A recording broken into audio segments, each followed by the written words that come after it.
services are available by using the devices at your disposal. And if any guest require interpreting device, please raise your hand and an attendant will assist you. Officials are available to assist honorable members who are experiencing challenges when accessing the interpreting services during this sitting. Honorable members, we will promptly commence with the business of the day in terms of Rule 197. The interpellations as printed on the question paper, and I now recognize the Honourable Minister of Education, the Honourable Minister Maineer. Thank you, Deputy Speaker. Minister, if you can take your seat. Honourable Said is at a point of order. Chair, yes. Honourable Benson has indicated that if they can just accept him, please. He's tuned in from online. If they can just accept him, please. Thank you. Thank you. I will personally accept. I don't see him in the waiting room. He is accepted. Honourable Michaels, are you rising on a point of order?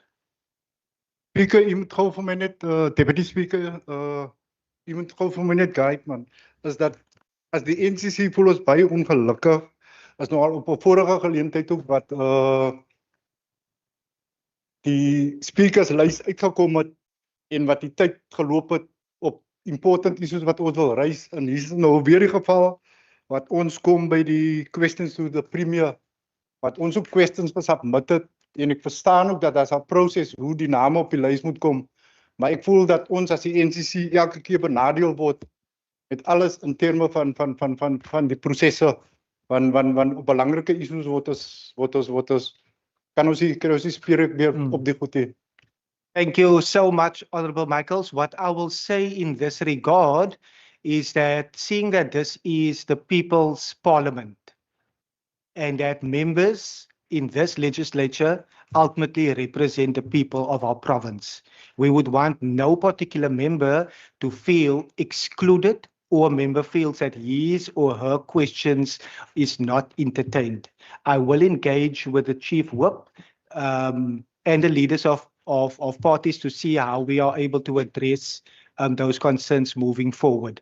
There is a criteria, like you have indicated, when it comes to questions without notice to the Premier, which is on the order paper for today, and those names were drawn accordingly in terms of Rule 204. But we will make sure that we have engagements moving forward.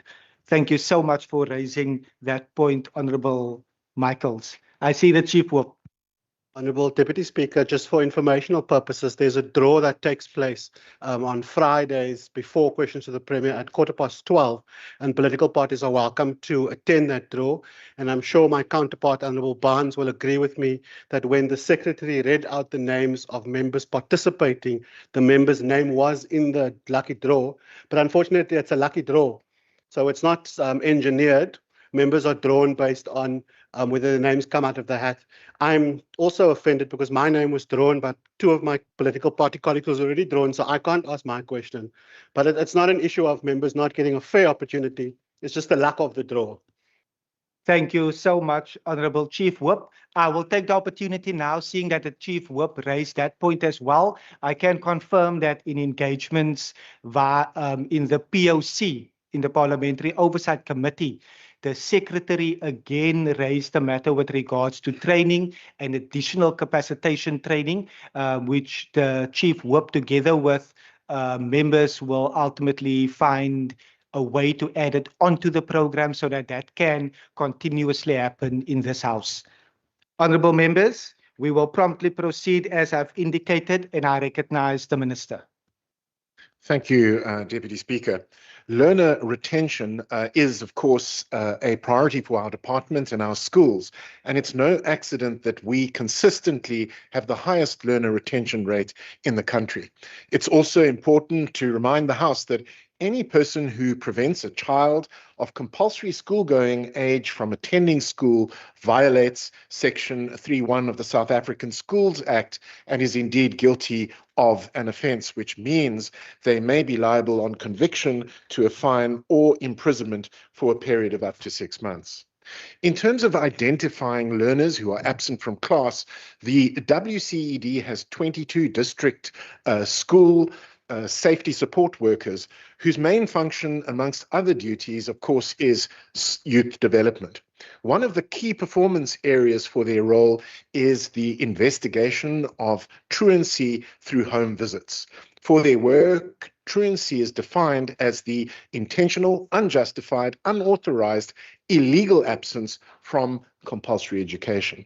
Reports of truancy are sent to the Safe Schools officers in districts via the Safe Schools call center or directly via schools. The school circuit manager, district school safety officer, Safe Schools call center, or district-based support teams identify learners who have been absent from school for more than 7 days, are frequently absent from school, are prone to habitual or chronic truancy, and or are at risk of playing truants or indeed dropping out of school. Truancy cases are referred to the Safe Schools field workers for investigation. And investigations include a home visit or a call or a meeting with the parent at the school.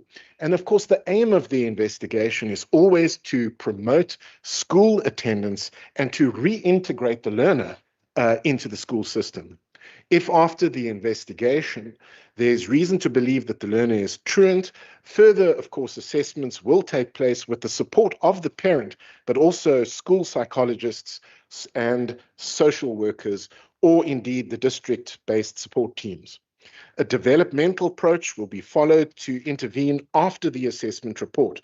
Where necessary, the relevant support services, such as the school social workers, psychologists, safe schools, the district-based support teams, circuit managers in schools, or indeed other service providers identified in the area are activated and then provide counseling, debriefing, or of course, the relevant positive behavioral program. During 2025, 285 learners were successfully reintegrated into the school system following our interventions. And of course, where necessary, the district support workers may engage with our colleagues in the Department of Social Development to provide further support to learners and the family. But of course, Deputy Speaker, key to any successful intervention is the support of our parents. Without their support, our interventions are so much harder. So parents also play a vital role in alerting their school early to any problems that may cause their child to be absent from school so that the department can provide the relevant support. I thank you. Thank you, Honourable Minister. I now recognize the Honourable Christians. Thank you, Deputy Speaker, and thank you to the Minister for that reply. Deputy Speaker, I want to concur what the Minister said, that the Western Cape do perform better than the national average of dropouts. The provincial dropout is approximately 30%. The national dropout is about 40%. But, Deputy Speaker, the Minister must agree with me. 30% is still too high. 30 out of 100 children is still too high. And the matric throughput out of the learners who reached grade 10 in recent years, only 70% successfully writes the National Senior Certificate. So, Deputy Speaker, this is concerning. And I don't debate the fact that the Minister has said what the department is doing.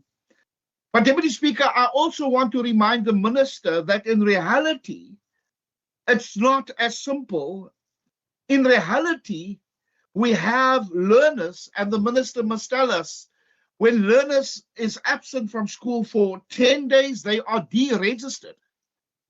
And to be registered again is another process. So I am not sure that all of these interventions is taking place at all the schools. Maybe you have it in black and white, this is the successes, but it's not the lived reality on the ground. It's not. Our learners are dropping out, and some of them, it's not even their own fault. As the minister said, we need the parents' input. But in certain households, we don't have that parent support, and we have that neglect. And then if we look at other areas where there's gang violence, further compounds to these challenges. Drugs, if you don't belong to a gang, you cannot walk from point A to point B because I must go through a gang territory. It's difficult, Speaker. So I know it's just not education's problem, it's a whole of society problem, but somehow we must try that those learners that wants to be in school, that they are in school and not drop out because of other circumstances beyond their control, beyond their parents' control. So, Deputy Speaker, I'll park it there. I'll take the second bite. Thank you very much. Thank you, Honorable Christians. I recognize Honorable Johnson. Thank you, Deputy Speaker. Keeping learners in school requires a whole of society approach. However, the DA-led WCED has been performing well in ensuring that children remain in classrooms. This is not an unfounded claim, Honourable Deputy Speaker. At the beginning of this year, during the announcement of the National Senior Certificate results by the National Minister of Basic Education, it was revealed that the Western Cape's class of 2025 achieved the highest retention rate in the country at 70%. This is also the highest retention rate in the province has recorded since 2021. The retention rate is an important indicator that measures the percentage of learners who remain in the school system from 1 year to the next. This means more learners are being supported to complete their schooling on time, pass their exams, and progress to further studies or the world of work. This achievement is driven not only by academic support programs such as the Back on Track, but also psychosocial support through the Safe Schools program. It is further strengthened by interdepartmental collaboration, including the school sports strategy and MOD programs with the Provincial Department of Cultural Affairs and Sport, as well as the integration of the SWIMS app with the Provincial Department of Social Development. However, Honourable Deputy Speaker, preventing learner dropout before it occurs is the most effective way to address the challenge that the member Christians has raised. In that regard, I would like to ask the Minister, what is his department doing to prevent learner dropout before it happens? Thank you. Thank you, Honorable Johnson. I recognize the Honorable Heron. Thank you, Deputy Speaker. Deputy Speaker, we are facing an education crisis, but we're not treating it like one. Just yesterday, I met with the community in West Bank. I heard of children too afraid to walk to school. And honestly, I would not send a child to school either if getting an education meant risking their life. But here's what truly defies belief. When shooting breaks out, schools close and they send the children home into the very streets where the shooting is happening. They phone parents to fetch their kids. But these are poor communities and it's not safe for mothers to walk to school to fetch their kids while bullets are flying. The one place you would expect to find refuge becomes a revolving door back into danger. Yet while some children are dropping out, more than 2,000 learners in this province are still waiting to be placed, and it's June. How do we have both a dropout crisis and a placement crisis at the same time? Every month a child spends out of school increases the likelihood that they'll never return. And the Western Cape Education Department still cannot tell us how much capacity exists across the system, making effective planning nearly impossible. The children dropping out and the children not being placed share the same reality. They're being pushed to the margins and asked to carry the consequences of failures they did not create. Then years later, we ask, why are so many young people turning to gangs and crime? But what alternatives have we given them? Education is a right It's also the most powerful tool we have to break cycles of poverty and violence. Thank you. Thank you, Honorable Heron. I recognize the Honorable Syed. Thank you very much, Honorable Deputy Speaker. Let me also take the opportunity to wish everything of the best to our national soccer team, Bafana Bafana, for this evening's game. Deputy Speaker, and I want to also thank the Honorable Christians for the interpellation. I know he's very passionate about this. But the ANC believes that every child has a right not only to access a school, but to remain in school, to be supported and to be protected from the social conditions that push poor and working class learners out of education. Now, in the Western Cape, many of our learners are leaving school, are not leaving school because they don't value education. They are being pushed out by unstable homes, poverty, substance abuse, gang violence, transport challenges, trauma, lack of early intervention, and also being admitted late to school by being on waiting lists and then getting frustrated when at school. Now, the question then to the Honorable MEC should be, the MEC must tell us what system exists to identify learners before they drop out, what support follows that learner, and who is held accountable when the learner disappears from the system. Just 2 weeks ago, our office and this caucus assisted a learner in Mitchell's Plain who dropped out of school because of gang violence. We were able to intervene. The learner is now in school. But it was very difficult. We had to push and beg the department to assist. That's the problem. We are not government. We are the opposition. So learner dropouts must not be treated as an individual or a family failure only. It must be understood as a social justice issue requiring early warning systems. Thank you. Thank you, Honorable Syed. I recognize the Honorable Christians. Thank you, Deputy Speaker. Deputy Speaker, and I hope that the Minister takes it in the spirit of the debate. It's not just to criticize, it's to assist, because we are seeing, gaps in the system. We are seeing learners, that can be assisted more, and, they are not assisted as the Minister has explained. So I want the Minister to take it that we want to assist, want to help, to make sure that we retain our learners. The ACDP believes that every child deserves access to a stable and supported learning environment. Now, I don't know, there's still, learners that get to school and still get bullied, still, they face a lot of issues. Bullying at school and all of that. I don't want to go into that, but what I actually want to say, it's already difficult for that learner to stay in school. Now, if that learner is not assisted, the first point of call is, I'm not going to go back to school. I'm not going to go back to school because it's dropping. So I want to ask the Minister a couple of questions. And the question is, if we look at the different districts, which districts is a problem where we have a high percentage of learners that drops out? Number one. Number two, and the previous speakers has mentioned it, is there additional support given to those districts where there are problems? And is the Minister assured that, the processes that's in place are properly implemented?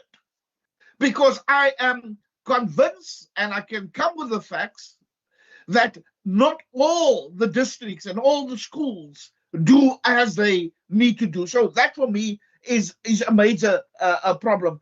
But Deputy Speaker, we are passionate about education because education remains the most powerful tool available, as a member Brett Heron says, to break the cycle of poverty, to break this inequality that we have, and it equips the children with knowledge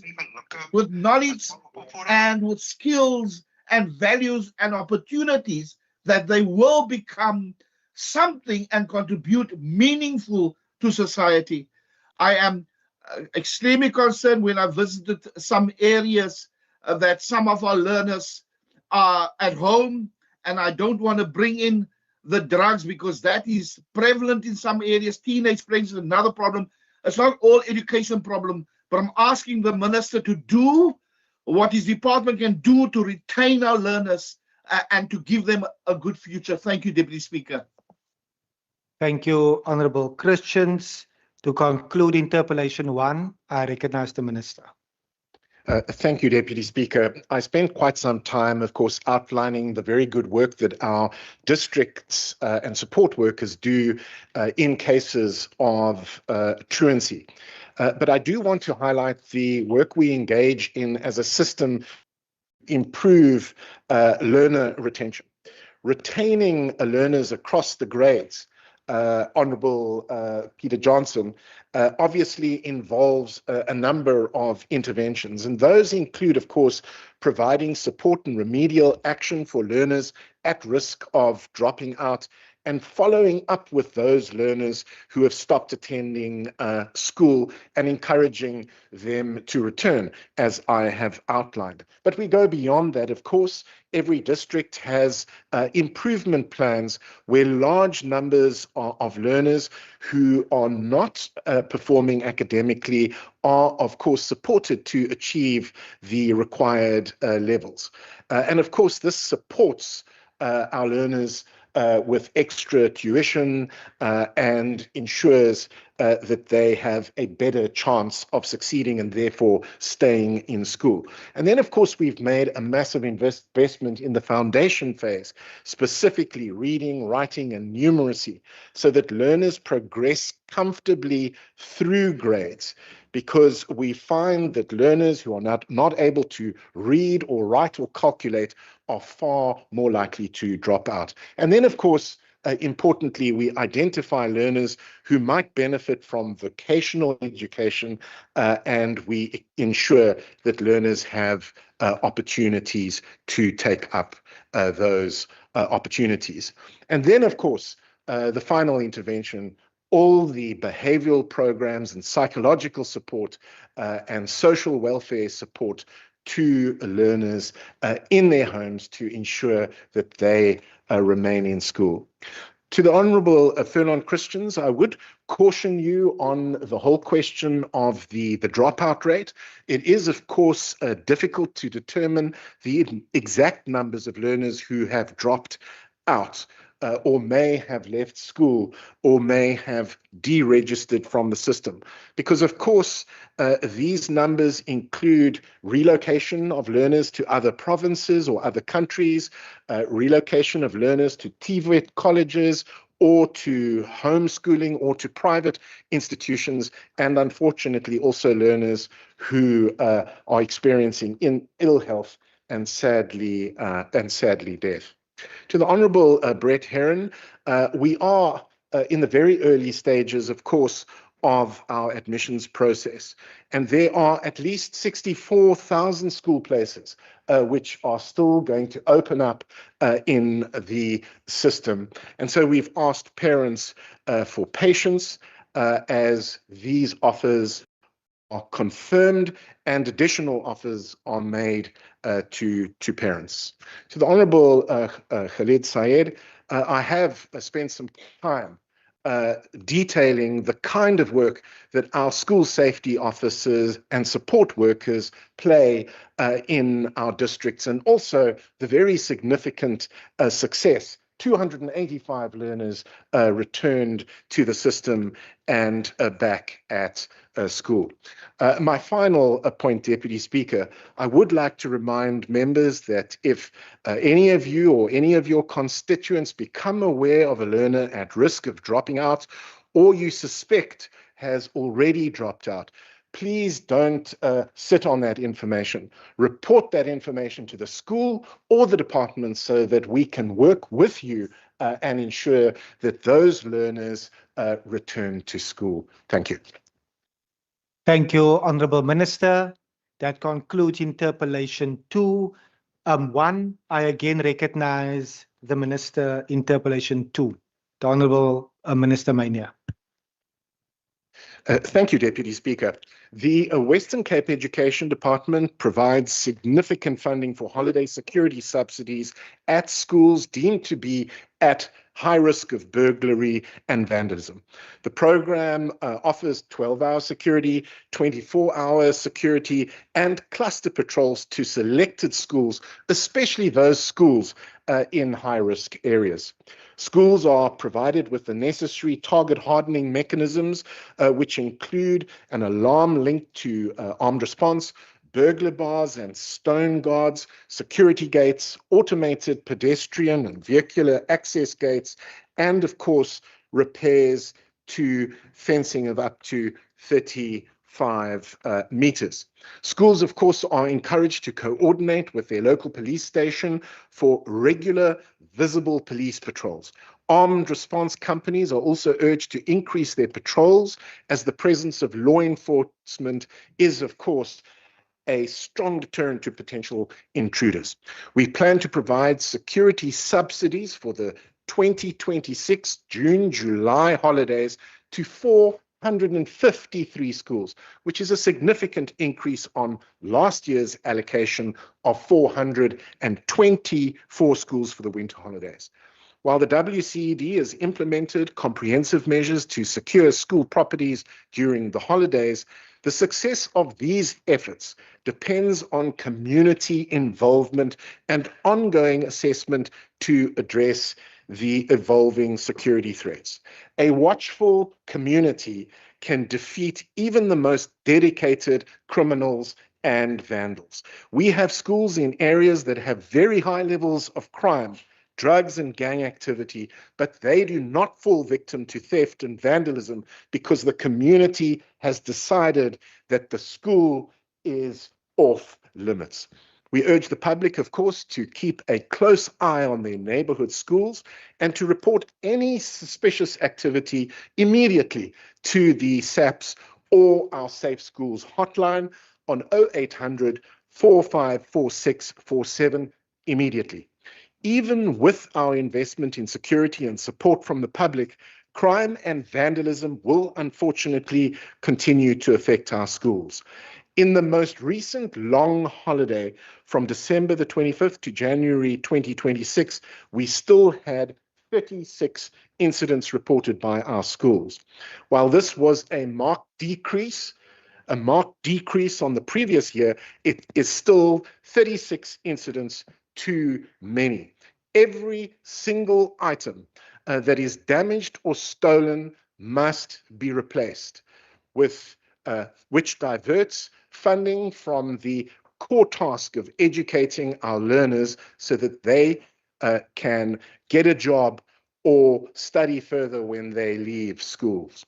Stealing from a school is stealing from a child's future. So if anyone has any information about the incidents that have already occurred at schools, you may hold a key piece of information that will allow the SAPS to arrest the perpetrators and recover our schools' stolen property.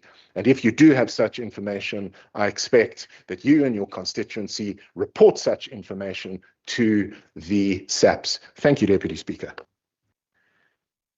Thank you, Honourable Minister. I recognize the Honourable Johnson. Thank you, Honourable Deputy Speaker. The Democratic Alliance in the Western Cape has continuously called on communities, parents and stakeholders to help end the ongoing vandalism and theft of school infrastructure across the province. Very recently, during an oversight visit to the Sir Lowry's Pass Primary School, I witnessed the aftermath of serious break-in and vandalism incident.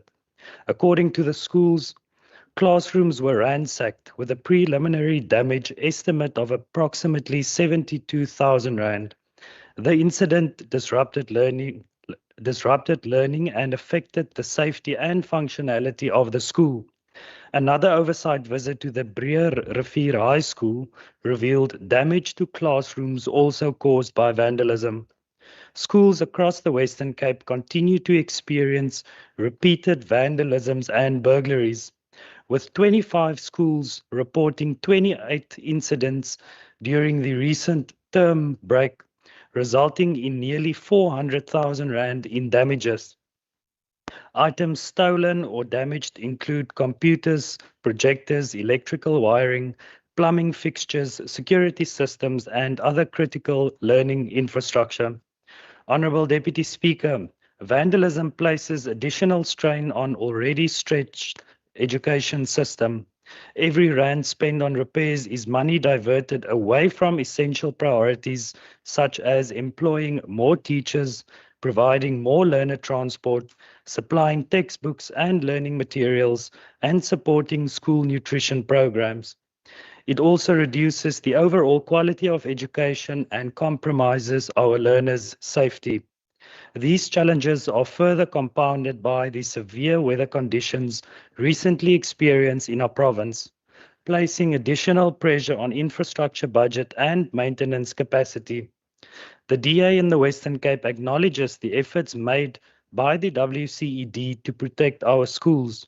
However, ultimately, Honourable Deputy Speaker, combating criminality is the responsibility of the South African Police Service, and SAPS must step up. Our learners deserve safe and conducive spaces for learning. Thank you. Thank you, Honourable Johnson. I recognize Honourable Syed. Honourable Deputy Speaker, allow me to thank our chairperson of the Standing Committee, the Honourable Johnson, for the interpellation and also just in the mature manner in which we are approaching these debates. We came across similar issues at a school that we visited in Worcester, Breerivier, and really we want to thank the chair for open discussion, allowing the members of the public to also give their input. That's the kind of leadership we want to see. So thank you very much, Chairperson. The school infrastructure is not just bricks, windows, and buildings. It is the foundation of learning. When schools are vandalized during school holidays, it is usually learners in poor and working class communities who suffer the most.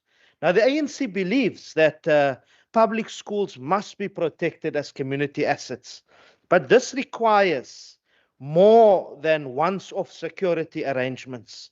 It requires a coordinated safety plan involving the Education Department, SAPS, law enforcement, CPF structures, neighborhood watches, school governing bodies, and local communities.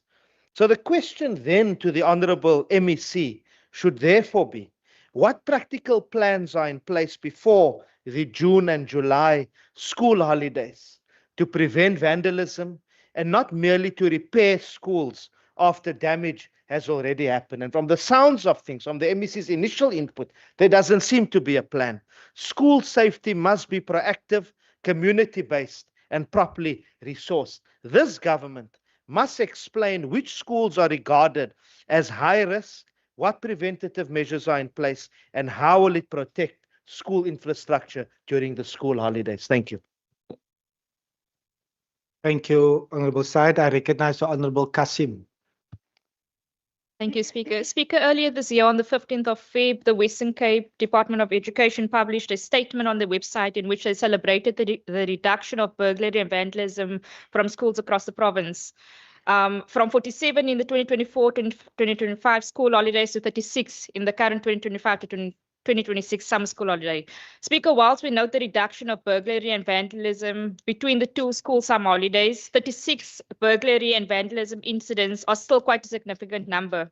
Speaker, it is not enough to just subsidize schools for purpose of security during school holidays. The department should actually take over the security and protection of these schools on a daily basis. Speaker, the department is currently refusing to also mention the schools in which these incidents took place, citing security concerns as the main reason. However, the reality and unfortunate part is that criminals know their own targeted schools in these communities as well. Another reason why the department is not mentioning the affected schools is because it is aware that these are mostly Quintile 1 and Quintile 2 schools situated in townships across the province. These are the schools the department care less about when it comes to safety compared to Quintile 4 and Quintile 5 schools in the province, which are mostly situated in heavy suburbs and enjoy maximum security. and protection. The reality, Deputy Speaker, is that burglary and vandalism has a greater impact and affect the proper functioning of these schools. And because it is in townships, poor schools which are not provided with proper security, the reality is that it is learners from poor backgrounds who are usually affected as a result. So systematically, Deputy Speaker, the department cares less about these areas. My question with regards to this, I would like to know from the Minister whether his department only provides subsidies to the affected schools only during school holidays or throughout the year, and then also to respond as to why the department is not taking over full-time security measures in all the schools in the province. Thank you. Thank you, Honorable Kasim. I recognize Honorable Johnson. Thank you, Deputy Speaker. One of the methods employed by the DA-led WCED in partnership with the DA-led City of Cape Town to reduce vandalism and create safer schools is the School Resource Officer Program. Honourable Deputy Speaker, this program now deploys 82 officers across 41 schools in high-risk communities, demonstrating the commitment of the DA-led Western Cape government to creating safe learning environments. I am also encouraged that 3 additional schools will benefit from this program from the 1st of July 2026. Honourable Deputy Speaker, these interventions are particularly important given the ongoing challenge of vandalism and theft, which continues to rob our learners of a safe learning environment and divert valuable resources away from education delivery. Deputy Speaker, while the South African Police Service remains primarily responsible for combating crime and gang-related violence, the DA-led Western Cape government continues to step in where national government falls short by providing an additional layer of protection through targeted interventions such as the School Resource Officer Program. However, Honourable Deputy Speaker, we are aware that incidents of school vandalism and theft often occurs during the school holiday period. In light of the upcoming June-July school holidays, I would therefore like to ask the Minister what budget has been allocated for holiday security measurements this year and specifically for the upcoming June-July holiday period. Thank you. Thank you so much. To conclude interpellation 2, I recognize the Minister. Thank you, Deputy Speaker. As I mentioned, the Western Cape Education Department provides significant funding for holiday security subsidies at schools deemed to be at high risk of burglary and vandalism.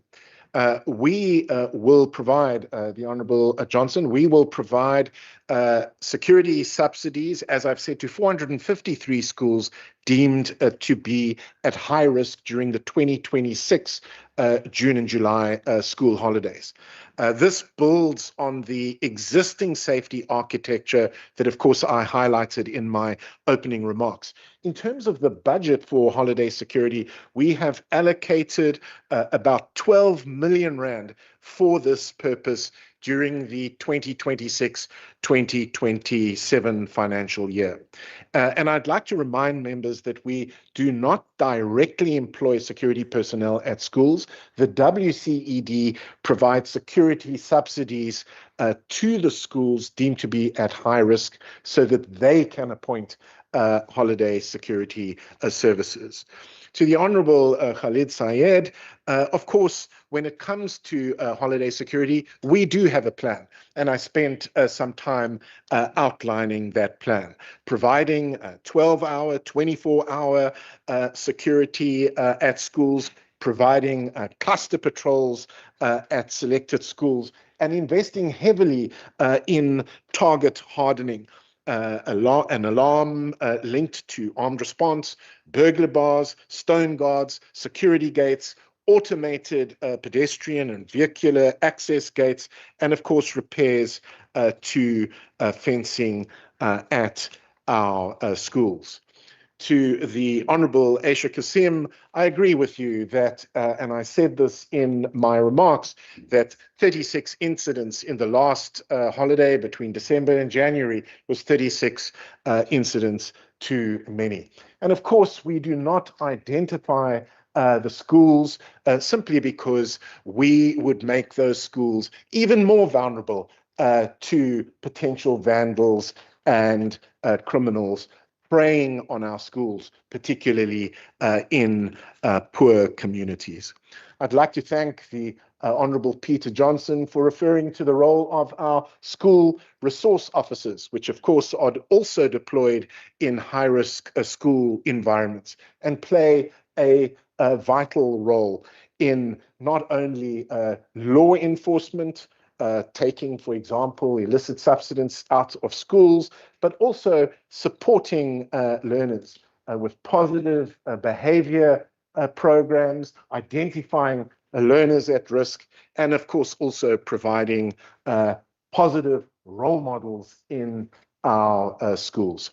Finally, Deputy Speaker, I would like to repeat what I said in my opening remarks and appeal to school communities throughout our provinces to keep an eye on their local schools during the forthcoming holidays, and to appeal that if any member of the community sees anything suspicious, please report what you see immediately to the SAPS so that we can work together with communities to keep our schools safe during the forthcoming school holiday here in the Western Cape. Thank you. Thank you, Honourable Minister. We proceed to interpellation 3, and I recognize the Premier. Thank you. Thank you very much, Deputy Speaker. And can I say to the Honourable Nkondla, thank you very much for the question. No, I'm not aware of any such policy. The Western Cape government facilities are guided by applicable national legislation and relevant policies intended to protect and serve residents.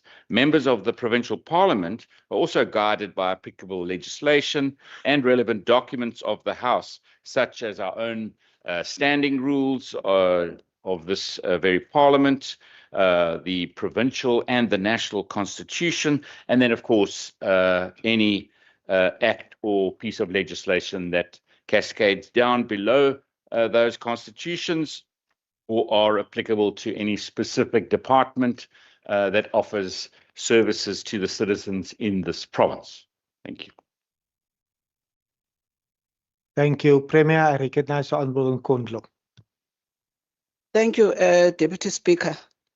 And thank you to the Premier for the response, because I think it becomes a very important conversation to have, Premier. The tension that exists in a democracy between an executive powers and the legislative powers is something that we all understand will constantly be there. Separation of powers requires these three distinct spheres of government to operate in ensuring that there are checks and balances. So it becomes a concern when we, as members of the legislature, having to do our work, to go and actually respond to the public that brings us into this particular house, that we find that some in your cabinet and your colleagues have got a challenge in the manner in which we do the work. Whether that is communicated through your officials that you employ in the departments, in how they would care. As you would know, amongst our work, we do oversight. And such oversight is very important. Important because at times, the very members of the public becomes watchdog, and that is their responsibility in a democracy. They become watchdog of exactly yourselves as members of the executive that sits in this particular house. We can't actually create an impression that we'll only have oversight by waiting for members of the executive with their departments and their officials to come and present to us in the standing committees, with the speeches and the debates that we engage in this particular house. That is not sufficient, because in a democracy, which is also in the constitution, members of the public and as citizens and as voters also have got a role to play. outside of us that are being here. So it becomes disappointing, and I'm stating this, Premier, being also a member of a constituency that gets to be financed actually by this house. All of us as members, we've got constituency offices.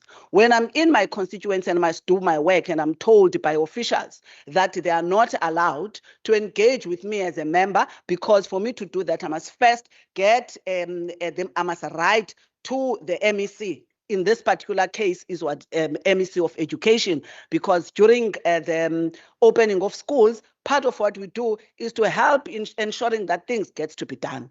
So I'm very happy that you say there is no policy. Surely, and I'm asking you if you will be able then to speak to your members of the executive so that this habit, lomkhuba, must stop amongst members, because indeed we are in a democracy, so that the democracy is able to work. And I'm raising this here in this house because this is an important issue of ensuring that we've got a live and a very robust democracy here in the Western Cape. Thank you.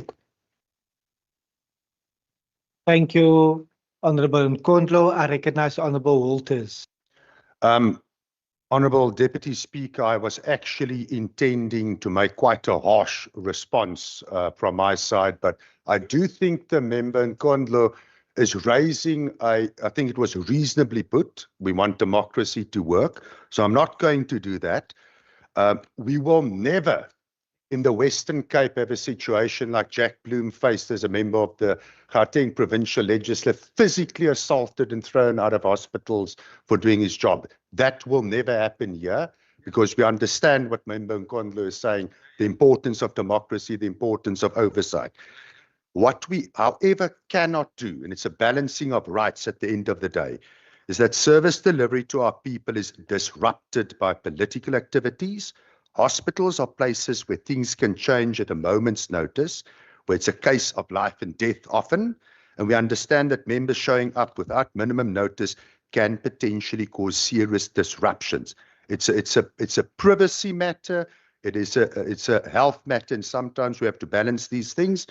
The same goes for schools, where learning would be severely disrupted if members were to show up during school activities without notice. Having said that, we don't disagree with the underlying premise of what Member Nkondlo is saying. And if there are areas of concern, let's improve our rules. Let us not misrepresent the truth, but also let's listen to one another. I think these concerns can be solved. Thank you very much. Thank you, Honorable Walters. Are you rising on a point of order? No, thank you, Deputy Speaker. I note also Member Heron was not allowed to visit the hospital, but that's a side point. I'm out of order to raise that now. But just wanted to welcome, I see you have not done it, but just to acknowledge and welcome the entry and the presence of the Honourable Minister of Agriculture into the House, and former national leader of the DA. I think just to welcome Honourable to the House. Thank you. Honourable members, that is not a point. That is not a point of order. I'll make a comment based on Member Syed's input, but Member Walters. Honourable Deputy Speaker, I believe the Honourable Minister was meeting with the EFF for quite a while, and so they're all welcome here. Honourable members, I trust that that particular moment from Member Walters and from Member Syed will not be repeated. If we are to ultimately get and see the South African wave dismantling the Mexican team tonight. That's our aim ultimately, to ensure that all members get to their destinations where they will enjoy the South African wave later on. Member Heron, you are recognized. Thank you, Deputy Speaker. Deputy Speaker, as you just heard, I recently tried to arrange an oversight visit to Mitchell's Plain Hospital. And the response I received was this: kindly note that all such requests are coordinated through the office of the MEC. I'm being told I must seek permission from the executive to oversee the executive. There's no rule, there's no law, there's no parliamentary provision that requires a member of this House to route oversight visits through the very office we're tasked with holding accountable. None. So to quote the DA's own parliamentary leader, George Mikalakis, he said, "I have never given notice to an institution I visited because the floor is shiny when you give notice." He's right. The purpose of oversight is not to inconvenience departments. It is to see public institutions as they actually are, as the public experiences them, not as they've been prepared to appear. Mitchells Plain Hospital serves thousands of residents who depend on public health care. As elected representatives, we have the right and a duty to understand the realities faced by healthcare workers and patients. So we're not here to seek clarity, and nor are we seeking permission. We are asserting the right of this House to conduct independent oversight, unannounced, unfiltered, and free from executive gatekeeping. Thank you. Thank you, Honorable Heron. I recognize the Honorable Lithako. Thank you very much, Deputy Speaker. Greetings to the House at large. From the outset, Deputy Speaker, it is important to mention that South Africa is prescribed and is governed by the principles of the constitutional democracy. Section 1 of the South African Constitution lists part of the values of our Constitution to include a multi-party system of democratic government to ensure accountability, responsiveness, and openness.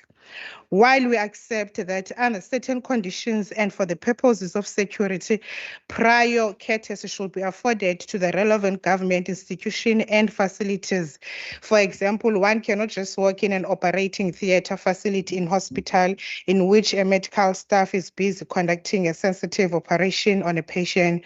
While we accept that there are situations, that circumstances in which prior permission might be required to conduct an oversight in certain facilities under certain circumstances.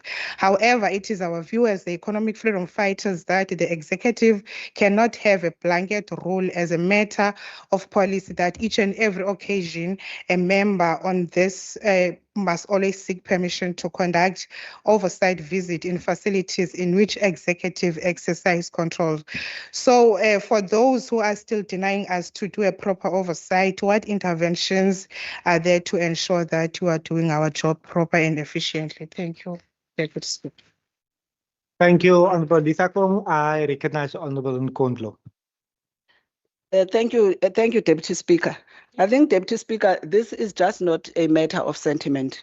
We debate matters that are of importance, in particular, as we try and seek to ensure democracy is not just a term, it is actually experienced by citizens. And it is actually disappointing that a chairperson of a standing committee on constitutional matters seems not to understand his role, which he is not a proxy of the executive when he's here. He is actually responsible to ensure that the executive is held accountable. And I think this is something that we need to actually ensure that the members of the standing committees and members of parliament, I think, continue to remind themselves. Member Nkondlo, you can take your seat.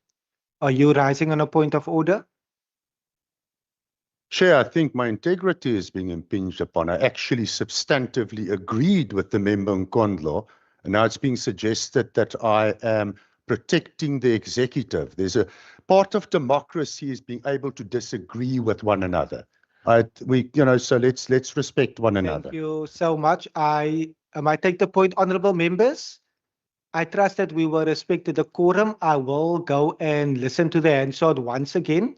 Like the speaker always indicates, in order to check the context and revert back if need be. But Member Nkondlo has 2 minutes and 18 seconds remaining. As long as he takes his own medicine. I think, Deputy Speaker, as we understand that the DA presents itself as a champion of accountability and oversight, the chairperson of the National Assembly Portfolio Committee on Police, Honorable Ian Cameron, regularly conducts oversight visits at police stations and training facilities. He is celebrated by his party for doing so. He publicly engages with operational matters and frequently undertakes visits without prior approval from those institutions. The DA applauds this conduct because it understands that oversight is a fundamental function of elected representatives. Yet here in the province, where the DA governs, a different standard appears to apply. As Member Heron has just demonstrated, that is evidence. We've got a member that is on conduct committee on that. I've got an experience that I was just relating to. We're not talking stories here. We're talking real life. So you can't propaganda things versus what we experience, because democracy is not only the statements that we make, it is the daily experiences of sitting in this house and seeing that indeed the things that we say is exactly that is the things that we apply. So this is the issue that we are raising. How can then we defend one standard in national parliament? And here, when you hear in the Western Cape Provincial Parliament, this is not the case. And we are saying that this particular provincial parliament must not be reduced to a partisan instrument. Actually, it is not supposed to be an instrument of rubber stamping and made to be toothless, because, you know, those that are seeking to be elected in the party, they are seeking also, you know, to be in the proximity of the premier who actually allocates them seats, must never make that their priority when they're engaging with the business of parliament, because these are members of parliament. So we're asking, and fortunately the premier had said it himself here, that there is no policy of that nature. And all we're asking is that the premier communicates also to other MECs to understand that we're doing our jobs. That is all that we're doing here. We're raising matters, and indeed, we're always going to take the necessary precaution. It is not like we just go into these spaces. We're ensuring that members of the public, when they raise matters with us, we take up those particular issues. And why invest? Deputy Speaker, why invest the state resources to reduce red tape, and then we then introduce admin requirements onto our own members to introduce a red tape for us to resolve problems of the public? Thank you so much, Honorable Nkondlo. To conclude the interpellation, I recognize the Premier. Thank you very much. And once again, thank you very much to the Honourable Nkondlo. And absolutely, I mean, we pride ourselves, and I talk about our collective selves, about a robust democracy and holding each other to account. And that is a basic principle of democracy, to enable members to do oversight. But in my reply, as I said, as long as that is within the rule of law. So, of course, the POPIA Act is something that is obviously part of the rule of law, or perhaps it is in going to a facility. I do it myself. I do unannounced visits. But when I go to an unannounced visit in a health facility, I go and sit in the queue with the residents who are getting services. I ask them questions about how the services are. And the reason I was there is because I've perhaps had some complaints from the public. And then I will then say, can I engage the management? If the management can't see me that day because they've got a crisis on, then that must apply. And of course, I think as the honourable member from the EFF who asked me if I'd missed her, yes, we missed you in this house, said, you know, you wouldn't expect to be able to get access to an operating theatre or onto an active scene of police operations, because that's when it counts. But legislation, for example, in education, this is the Schools Act, where it tells you that you cannot interrupt or disturb any official or any education. And that's natural. These are pieces of legislation. But that is what you are saying. I support absolutely. We've got to be able to have oversight in these spaces. But then, of course, it is not a place where you can arrive for oversight with your political party and 100 cameras and it's about politics, because that is not allowed. No party is allowed to do that. It is us as individuals who the citizens have said, please, I've asked you to represent me in this house and I have a problem, and you will go and check on it. Absolutely, that is all of our jobs. Then we will bring it back here. You will hold us account in question time, and that's how we'll deal with these issues. So I end once again. I agree with you. We need robust political oversight. We need to be able to engage with each other on these issues. You've asked me to convey that to the Cabinet. We will discuss this again in Cabinet. And I would say this openly to any member of this House. If you feel that you're being inhibited, then let me know and we will engage on that specific issue. Perhaps the issue that Member Heron rose, please send it to me, give me the detail, and I will engage on that issue. Because, of course, we've got to enable you as elected members of Parliament. But then where is that line? If you are going to abuse that, well, then, of course, there's a different series. And I notice, I mean, I've seen some of the, when you get asked a question, what are we going to be asked about? I ask for research. And I've seen some of the letters. I've got a letter here from the Honorable Said to the head of department saying you want to visit a facility. Absolutely. And that's even better because then you can say, this member has got issues. Please, will the management meet? And then they must make the time to meet with whatever those issues are. That is how it works. You will then put it into, then perhaps section 95, a standing committee. That is ruled within our own rules. You can't just arrive as a standing committee at a hospital or a school. There's a process in our rules because you've got officials that need to be brought in. Your committee would go and you would arrange then your questions that you would ask on that site. But that's why we have legislation, rules, and the ability to do our work in the best interests of the democracy of our province. Thank you. Thank you, honorable members. It would be remiss of me not to again mention that just yesterday in POC, it was further confirmed that the interpellation that was just debated and discussed is featuring on the National Speakers Forum agenda. And we are getting an update in Johannesburg tomorrow in this regard in order to formulate a clear protocol that will ultimately be discussed in each and every legislature moving forward. Honorable members, we proceed in terms of Rule 202. Members are aware that there's 4 opportunities for follow-up questions, and that is linked to the initial question, and the member that posed the question will have the first opportunity. I now recognize the Honorable Premier. Thank you very much, and thank you very much to the Honourable Barnes for this question. I must say this is one of those interventions that I put in place quite a long time ago when I was a minister, and then when I became the Premier, continued with the first Thursdays. I'm still, as far as I'm aware, the only government in the world that does it, and we continue doing it in the interests of open democracy and the ability for people to come and raise their issues without necessarily long appointments. They can come on a first come, first served basis. And the concourse of 7 Wales Street is the primary use for First Thursdays and open government events. It's central, it's close to our Parliament, it's close to our offices, etc. And that goes to the first part of the question. Why are these engagements primarily being held in Cape Town CBD instead of directly in the communities most affected? So I'll start with that point because, and I've mentioned it's close to the facilities, and we engage other governments who come. So the City of Cape Town, when we're in this concourse, joins us. SASSA office team members join us. The Western Cape Police Ombudsman joins us. And we ask any organization if they want to come, if they're government organizations, both city, municipal, province, or national, they're welcome to come and join us on a First Thursday.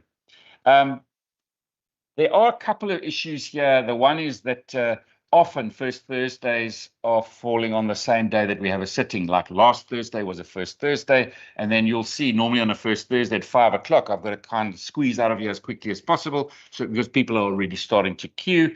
I mean, last Thursday people came from far. People drive from far away, and they queue from 3 o'clock, 2 o'clock in the afternoon. But we also endeavor to take it out.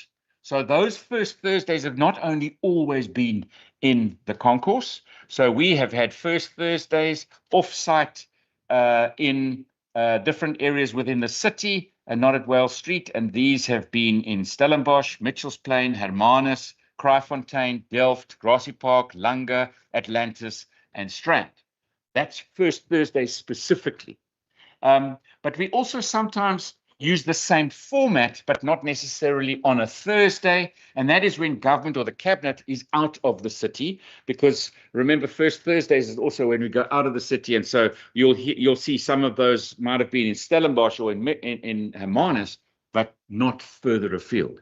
So we have also, in addition to the first Thursdays, we just have to call it open government because it might be on a Wednesday or Tuesday, but we have also done exactly the same format, and we've held them in Saldanha Bay, in Bredasdorp, in Mossel Bay, in Prince Albert, in Beto, in George, in Beaufort West. So we have held them in other places, not just in the center of the city or in suburbs around the city. We have gone actually to some of the far reaches of this province. Thank you. Honorable Barnes, do you have a follow-up question? Yes, thank you very much, Deputy Speaker. Deputy Speaker, I think I raised the question after being present myself at the first Thursday. I must say that it's an initiative that can be expanded. It's of use. But then, Premier, you are saying it's central. When you are saying it is central to who? Because it remains here. I believe that people in rural areas, I hear the Premier is saying that he has been to George, to Beaufort, has mentioned a couple of places. But I think when it's here in Cape Town, it's central to the buildings, but not to the people. Any plans in the future of moving first Thursdays to where it matters? I think I always have talks with the Minister of Beaufort West, Minister Seleko of Mobility, where people are struggling to access these facilities. So if Premier can take these facilities to our community where it matters, perhaps what are the plans into the future into looking into that? Thank you. Thank you very much, Minister. As I said, I mean, we've taken it into Mitchell's Plain, we've taken it into Delft, and we also get many requests to say, please bring it to our town. And we definitely take those requests seriously. That's why we've ended up in Beaufort West or in Saldanha Bay. And even when we go to Beaufort West, we don't go to Beaufort West Town Hall. And I mean, I get what you're saying, because this is now right here in the middle of the city. So it's far from Delft. But you know, obviously, all the officials are based in and around here. It is much easier to walk out of the parliament and get down to it. It does make sense. But I agree with you.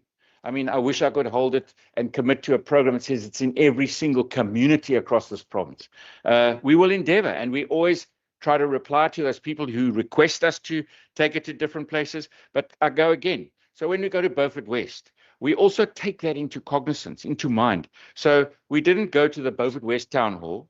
We went to the Tusong Centre, Rustine in Beaufort West. We took it into where it's closest to the community, or the De Almeida Community Hall in Mossel Bay, or it would be in George, in Puckelsdorp. We'd take it into the community and not in the middle of town. But of course, I'm also welcome if a member says, listen, let's try and get it to another community that would like it to have, I'll put it into the mix. We get a lot of requests, and we really try to accommodate within the year program when we can get to different parts of the province and to different communities. Thank you. Yes, Honourable Deputy Speaker, it is, and I agree with the Honourable Member Barnes, it's an initiative that is changing the way that we interact with people. It's also a more direct form of public participation. The one question, it was something that the Premier referred to in his answer. He referred to sometimes involving the City of Cape Town. I noticed that the other night as well. Noticed the City of Cape Town, the mayor, people as part of Super Thursdays. Perhaps what Deputy Speaker, the ANC really wants your job. They're trying to regulate. Can you please do so? So let me say thank you to the ANC for helping me, because I was very close to asking where is the question. I concede defeat.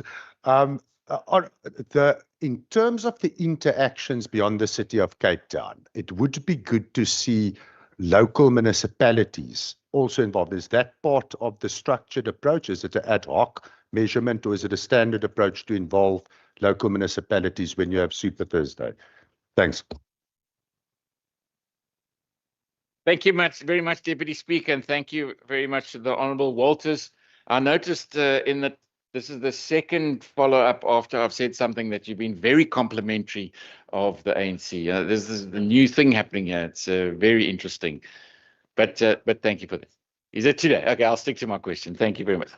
Deputy Speaker, and that follow-up, we always try when we go to different places to involve the local municipality.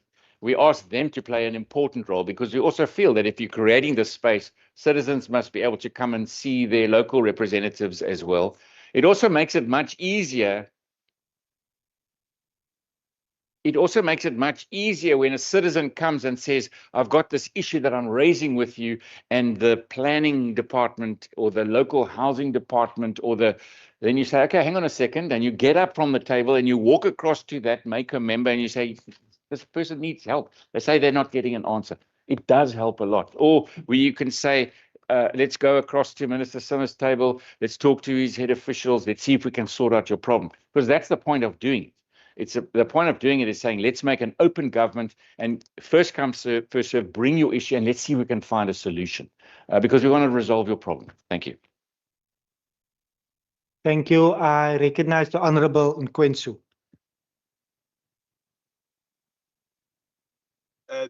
Thank you very much, Deputy Speaker and Premier. You have conducted a quite number of first Thursdays across. Take us through as this House. What are the most pressing issues you were able to pick up and resolve? Thank you very much.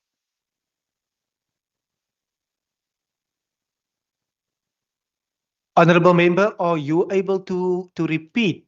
You got the Premier has it. Okay, Premier. Okay. Thank you very much. What are the one or two issues you have picked up from all your first Thursdays and manage of them so that your first Thursdays perhaps cannot just be PR exercises? Thanks. Thank you very much. The second part of the question, whether we're using it as a PR exercise, or the first part of the question is, what are the most pressing issues? And I mean, I'm not going to just give it to you off bat, but you can ask that question where we can actually tell you what are the issues, what the percentage of resolution. We take all. We have a system that when you arrive at First Thursdays, you get a number, so you're in the queue because it's first come first serve. So the person who's been waiting there since 2 o'clock, they'll be in the numbering system P001, Premier 001, or Simmers 001, or whoever that is, because they'll be the first in the queue for that person they want to see. And then when they're registered, then we take down all their detail, their phone numbers, names, addresses, emails, because we've got to have that for the follow-up. Because the next day, then we start saying there were 12 issues on this. Who's going to answer the question? We've got to give follow-up. Otherwise, as the Honourable Ngwensu says, it would just be a PR exercise. It cannot be. And of course, then probably we wouldn't get people coming back again. So people come, they get their issue. Sometimes we can resolve it right there, pass them on to the right person. Other times we've got to send it off. And then other times it's things that we can't help them with. I mean, we refer them to the National Treasury, we refer them to whomever, but sometimes it's just an issue that they want to talk to us about and raise something, or it's a business idea and we tell them where to apply for business funding. So it's open, and I want to say, I don't want to say random because it's not random, because everyone that comes is coming because they want to come, they've got an idea, they've got a problem. And that was the whole point of it, is let's see if we can be more efficient at enabling solutions for our residents. But if the Honourable Member wants it, he's welcome to ask that question. We can actually give him a report on cases closed, number of cases, etc., etc. Thank you. Thank you very much, Honourable Premier. Are there any further follow-up questions?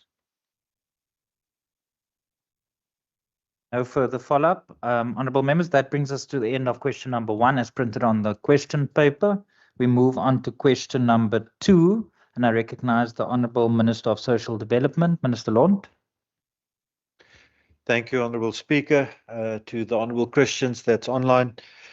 The Department ensures service access to vulnerable communities through 6 regional offices and a spread of local offices, including 48 service points, 3 mobile offices, and 9 government-owned facilities. Within the rural areas where accessibility is often complicated by distance, the department has established a service delivery team per local municipality, supported by the mobile offices. Additionally, the department funds over 1,000 NPOs, that's 1,072 NPOs, that render a range of social development services to the public. Through this extensive network, the department ensures that services are brought closer to communities to assist those most in need. The department utilizes data to inform and guide planning and implementation of services. This includes demographic data, spatial data, and service trends data, and a range of non-financial data from NPOs and service points. The department actively participates in the Joint Operations Centre to ensure optimal coordination of support to citizens made vulnerable by disasters. Further, an after-hours child protection emergency line is in operation. This line has, however, also been used to report cases of abuse of other vulnerable groups where urgent intervention is needed. The department has institutionalized several service delivery monitoring mechanisms for both owned services and funded NPOs. Within owned services, this includes monitoring of the implementation and compliance of the generic norms and standards for social welfare services, which includes the generic intervention process and supervision framework process, as well as compliance with norms and standards at our facilities. The performance of funded NPOs is monitored through desktop and on-site monitoring, including unannounced visits, supported by monitoring tools to ensure public funds are utilized appropriately for the benefit of the most vulnerable. To enable citizen engagement with the department on service experiences and needs, a toll-free call center line is available for reports, compliments, complaints, and customer care officials are also deployed to all service points. A customer care standard operating procedure guide guides the management of client complaints and inquiries at regional and program levels, as well as the call center, and documents the department's customer care service standards. Thank you. Thank you very much, Honourable Minister. I recognise the Honourable Christians. Thank you, Speaker. Thank you very much. And thank you, Minister, for that comprehensive answer. Just a question, and I think you see the question, what I want to know, and you've spelled it out, that communities are adequately supported. Do you have, are you aware of, what do you do when you have complaints in certain areas? How do you improve the system? Because you've lined it out, but there's some certain areas where we have certain problems. And how do you address those challenges that you have when people complain? Thank you, Speaker. Thank you very much, Honourable Minister. Thank you. Honourable Christians, irrespective of whether it's own services or whether it's services provided by the NGO partners, if a complaint gets received, I refer it to the relevant chief director and the HOD. They make sure that it gets investigated. I get a report back on what's the situation there. If it was found that we were lacking in some aspect, it gets addressed. But I'm quite proud of the work that the staff do and the follow through and making sure that we plug the gaps. We have limited resources to give that geographical coverage, but also the sectoral coverage. But I think currently we are doing what we should do. If there's, however, any specific instances, and I've had members in the House and from outside as well that text me and say, Jaco, I've got a concern about something that happens in Ladysmith. I take that concern, we refer it, get a follow-up and give the feedback as well. So this is, I think it links up with the previous debate or the interpellation that the Premier did as well. That is what helps us to strengthen our hands as well. If you pick up that there's an NGO that's not performing optimally, please flag it with us so that we on top of the normal monitoring that we do, can intervene. We have come across cases where there is activities taking place that we are not happy with, and then we've even gone the route of defunding some of the organizations, but then made sure that we get other organizations that provide a similar service to step into that gap so that the clients that's dependent on them are not affected. Thank you. Thank you very much. I recognize the Honorable Kaiser Philander. Thank you very much, Speaker. Speaker, from my side also, thank you very much, Minister, for the very extensive response. My question was going to be, and the Minister touched on it, in terms of how does the department coordinate with the municipalities, non-profit organizations, community-based organizations, and other government departments to ensure a holistic and integrated response to socio-economic challenges facing vulnerable households. Now, you've made mention of that, Minister. I think particularly now I would want to zoom in on the service delivery teams that you made mention of. Mentioning all these different stakeholders, but what is the coherent, I almost want to say, of them working together to make sure that those issues addressed or those issues raised, Honorable Member, please pose your question. those issues raised, thank you, Speaker, by these communities are in fact holistically addressed by all those stakeholders that you have mentioned. Thank you, Speaker. Thank you very much, Honorable Member. Honorable Minister. Thank you. I mean, this is why, and even when the social workers were here earlier, I asked them, listen, do you actually use the SWIMS application? And you can see the humor, some people a bit shy, some a bit more confident. But that's, I said to them, you need to own it because this system came from you, from social workers that identified the need. And that allows us, Honorable Kaiser Philander, through you, Speaker, to identify where there's gaps, to also identify where there's trends of what is happening. So when it comes to this December, January period, you can see seasonal trends of what is happening in certain districts. In some districts, you can see it's the younger people that abuse alcohol a lot more. In some areas, you see there's more reports of elder abuse or neglect. And that is how we try and use our data through technology to do preventative work.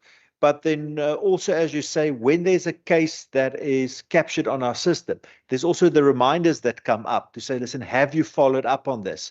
It also allows your social work managers or even higher up the directors to go and do spot checks to see whether the work has been done and whether it's just a tick box exercise and not the interventions.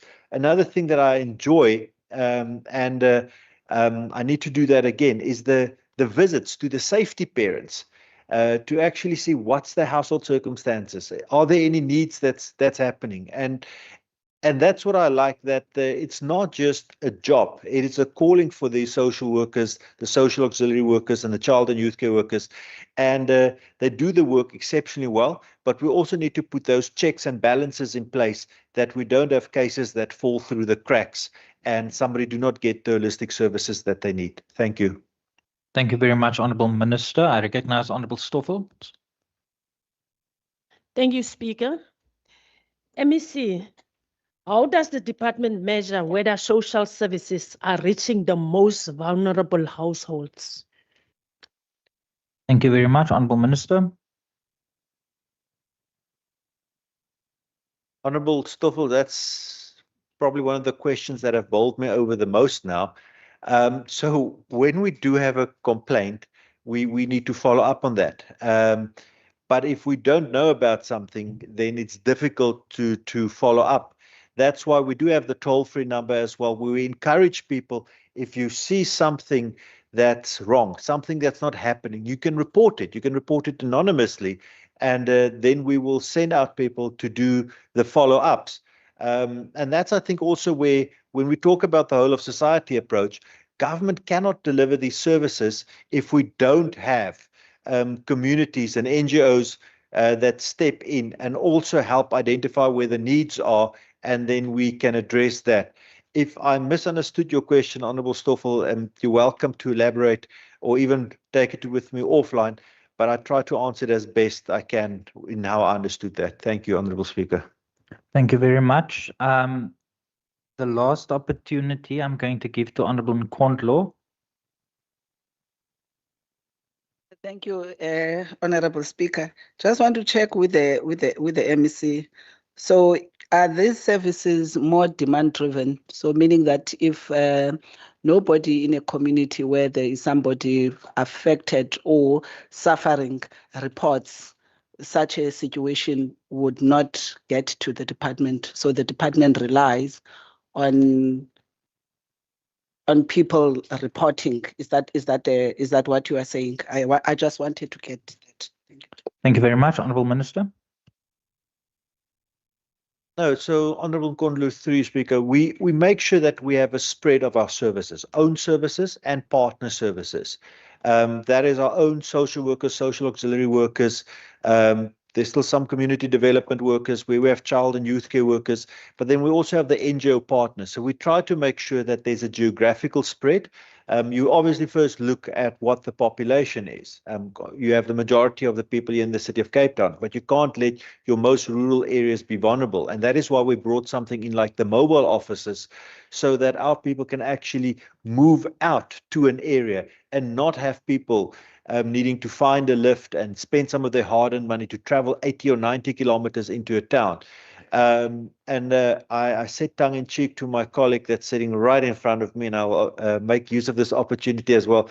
We've got 5 districts and we've got 3 mobile offices. So I'm sure that we will all put forward when the debates come, and I hear Minister of Finance is also hearing that. But we started off by the area that it's the most difficult to get to resources. So we started up in the central Karoo, that we can have an area that cover, whether it's Nelspoort or whether it's Klaarstrom or whether it's Leeugamka or whether it's Merweville or even the farming areas. We sometimes advertise a specific farm that the people know around the area. The same we go up in the West Coast. There's a mobile site there as well, where we service the smallest areas.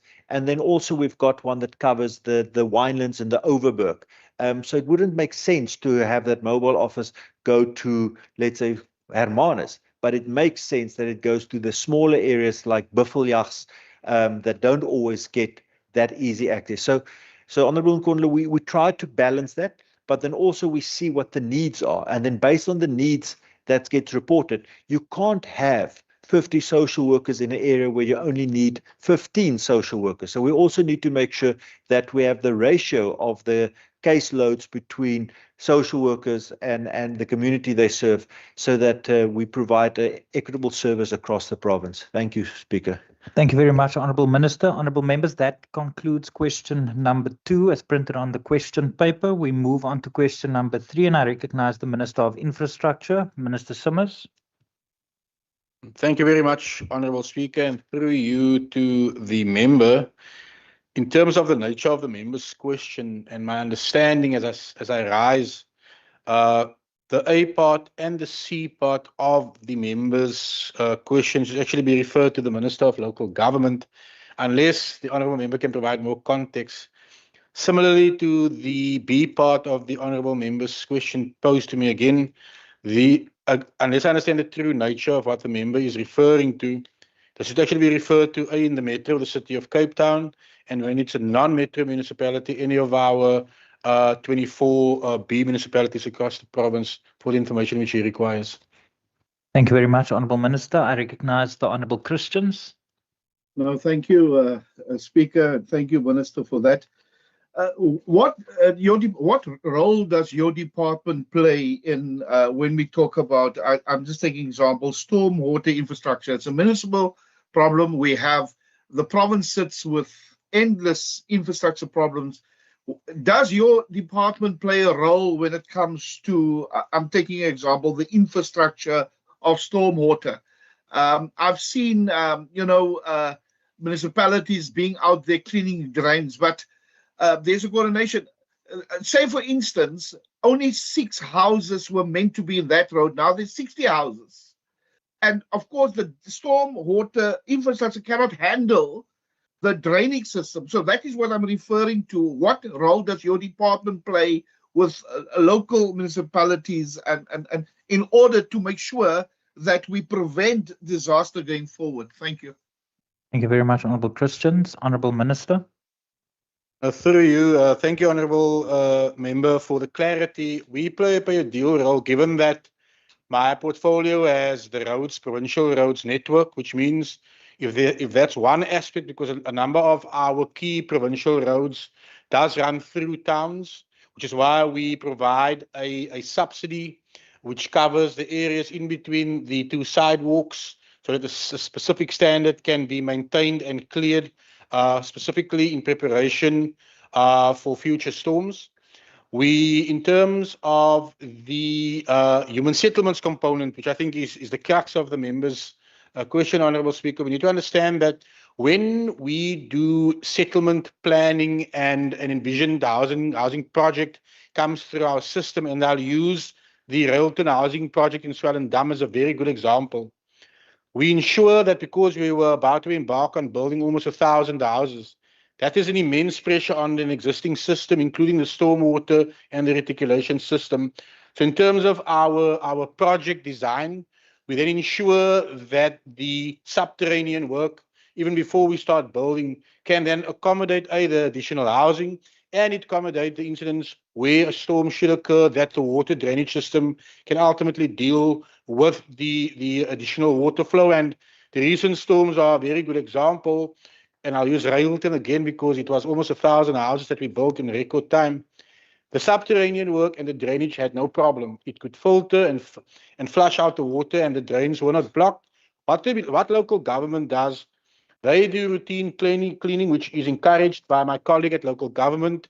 Once they get alerts of possible storms, to actually start clearing out the weir system, cleaning out the drainage system. So in our designs, we incorporate bigger subterranean pipe works to ensure that we are prepare our project as well.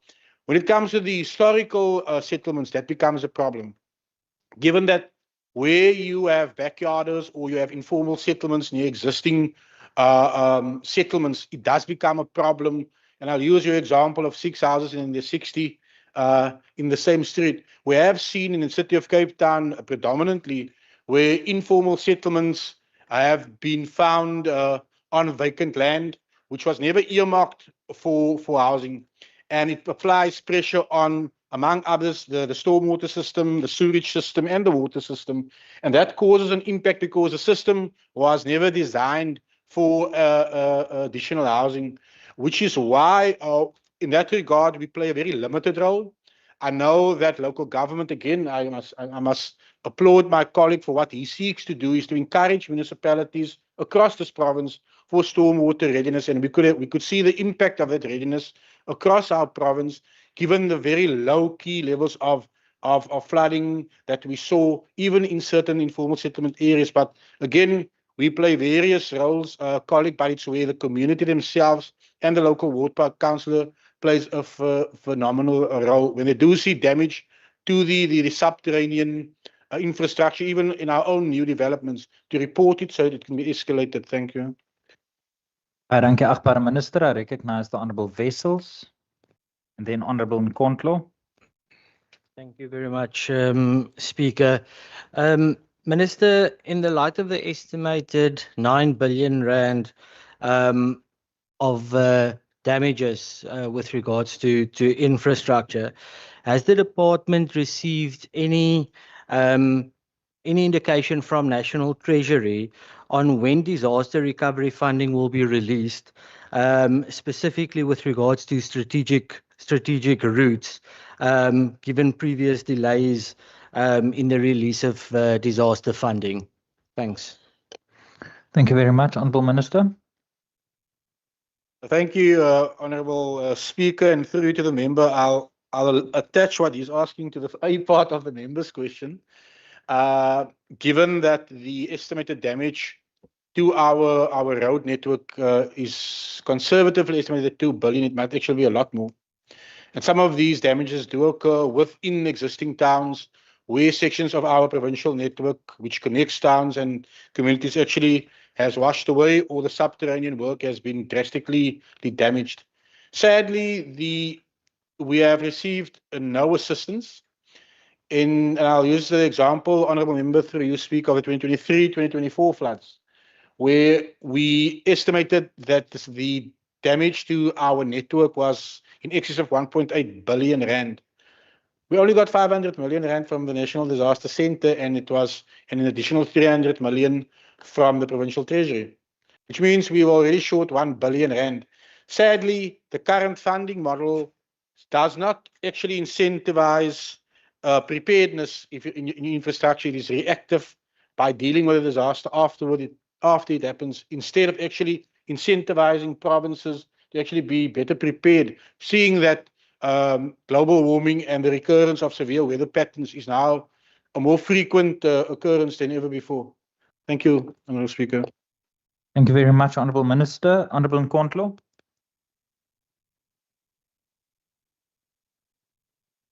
Thank you, Speaker. Minister, actually, you've taken away my question now. Are you saying we do not have a strategy at this point to deal, especially from a funding point of view, with disaster preparedness? Because for me, that would be very scary. If we talk about a holistic disaster management, disaster indeed does not only start or does not require the state to only intervene after. If we're not going to be prepared, I'm worried when you say there is no funding for such in the strategies that you are discussing between yourselves in the province and nationally. Are you trying to tell me there isn't any conversation about, how to fund or how to develop a disaster-ready type of a strategy? Thank you, Honourable Nkondlo. Honourable Minister. Thank you very much, Honourable Speaker. Through you to the member. Member, in the Western Cape, in terms of preparedness, which is again, I will latch your question to the A part of the member's question. We are well prepared in terms of far as the available data is available to us. In terms of my own portfolio, because I can't speak for other portfolios, we all do prepare to an extent within our budget, and I'll take my own budget. We do focus on ensuring in terms of gravel road network, in terms of provincial road network, that there is some form of budget available should anything happen, which is why we have an annual maintenance and repair program in terms of our road network. The problem is that certain roads are categorized by the vehicle usage. And according to that formula, we then package our annual maintenance plan for our gravel road network. In the 2023, 2024, and the May and June storms of this year, at one stage, more than 230 roads in our entire network was affected. Some were earmarked for maintenance repairs later in the current financial year. Some were not.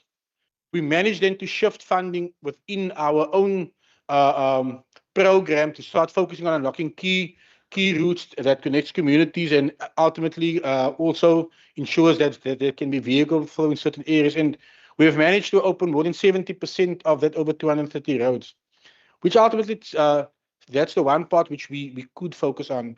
Now, as much as the weather patterns in the data which we get tells us there will be an increase in the number of occurrences, where that storm is going to land, we will never know. In terms of human settlements, that is even more difficult to guess. But what we do in terms through the data provided by my colleague at local government, in terms of the winter readiness program, which my colleague encourages the City of Cape Town and our 24 B municipalities, is to ensure that within their own budgets, that the cleaning of weirs, the cleaning of stormwater system is done so that the impact of above normal rainfall does not have a massive impact in certain areas. And we've seen that readiness program in action. The problem is on the national government side. Again, the way that the National Disaster Centre is structured and the funding we get, it's reactive post the event. And sometimes as a province, we are penalized. At the moment, it might well look that way because we are proactive and we want our people to get to work. We want our people to connect where roads are closed.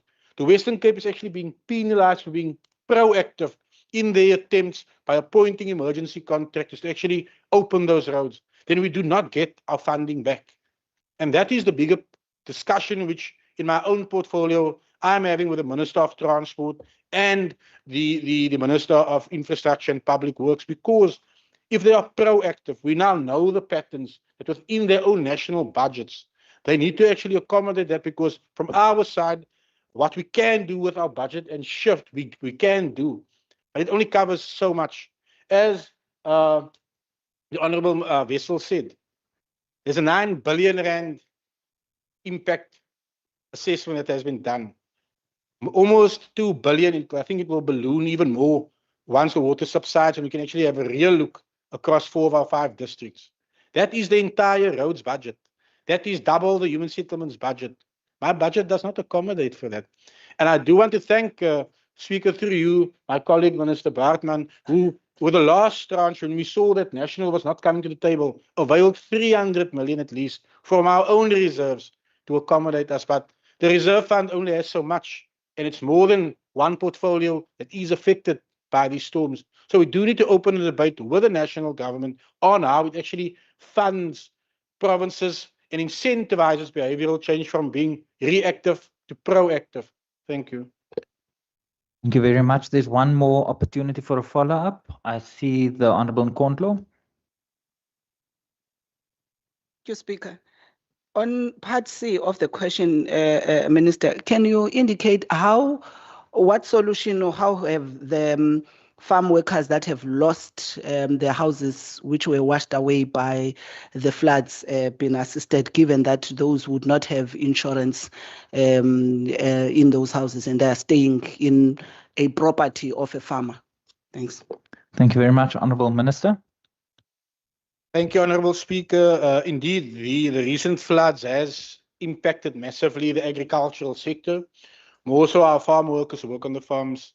The current architecture of the grants which I have oversight over does not permit me to spend that funding on privately owned land, which means that also implies that through the grant structure, I cannot assist those residents who are working on a farm and living on a home which was built by the farm owner.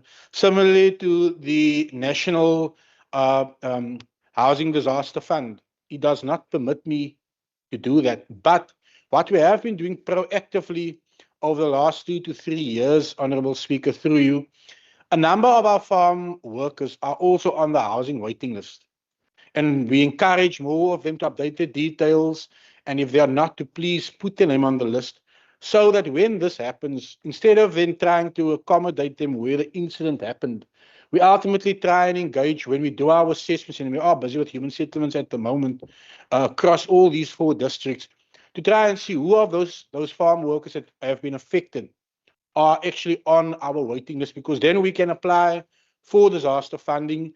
Again, the criteria for that is quite centralized at the moment by the National Department of Human Settlements.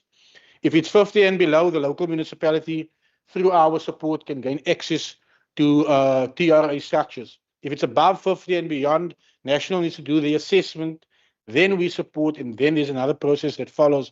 So at the moment, that is the only way which we can assist our farm workers who has been sadly at the receiving end of the recent storms.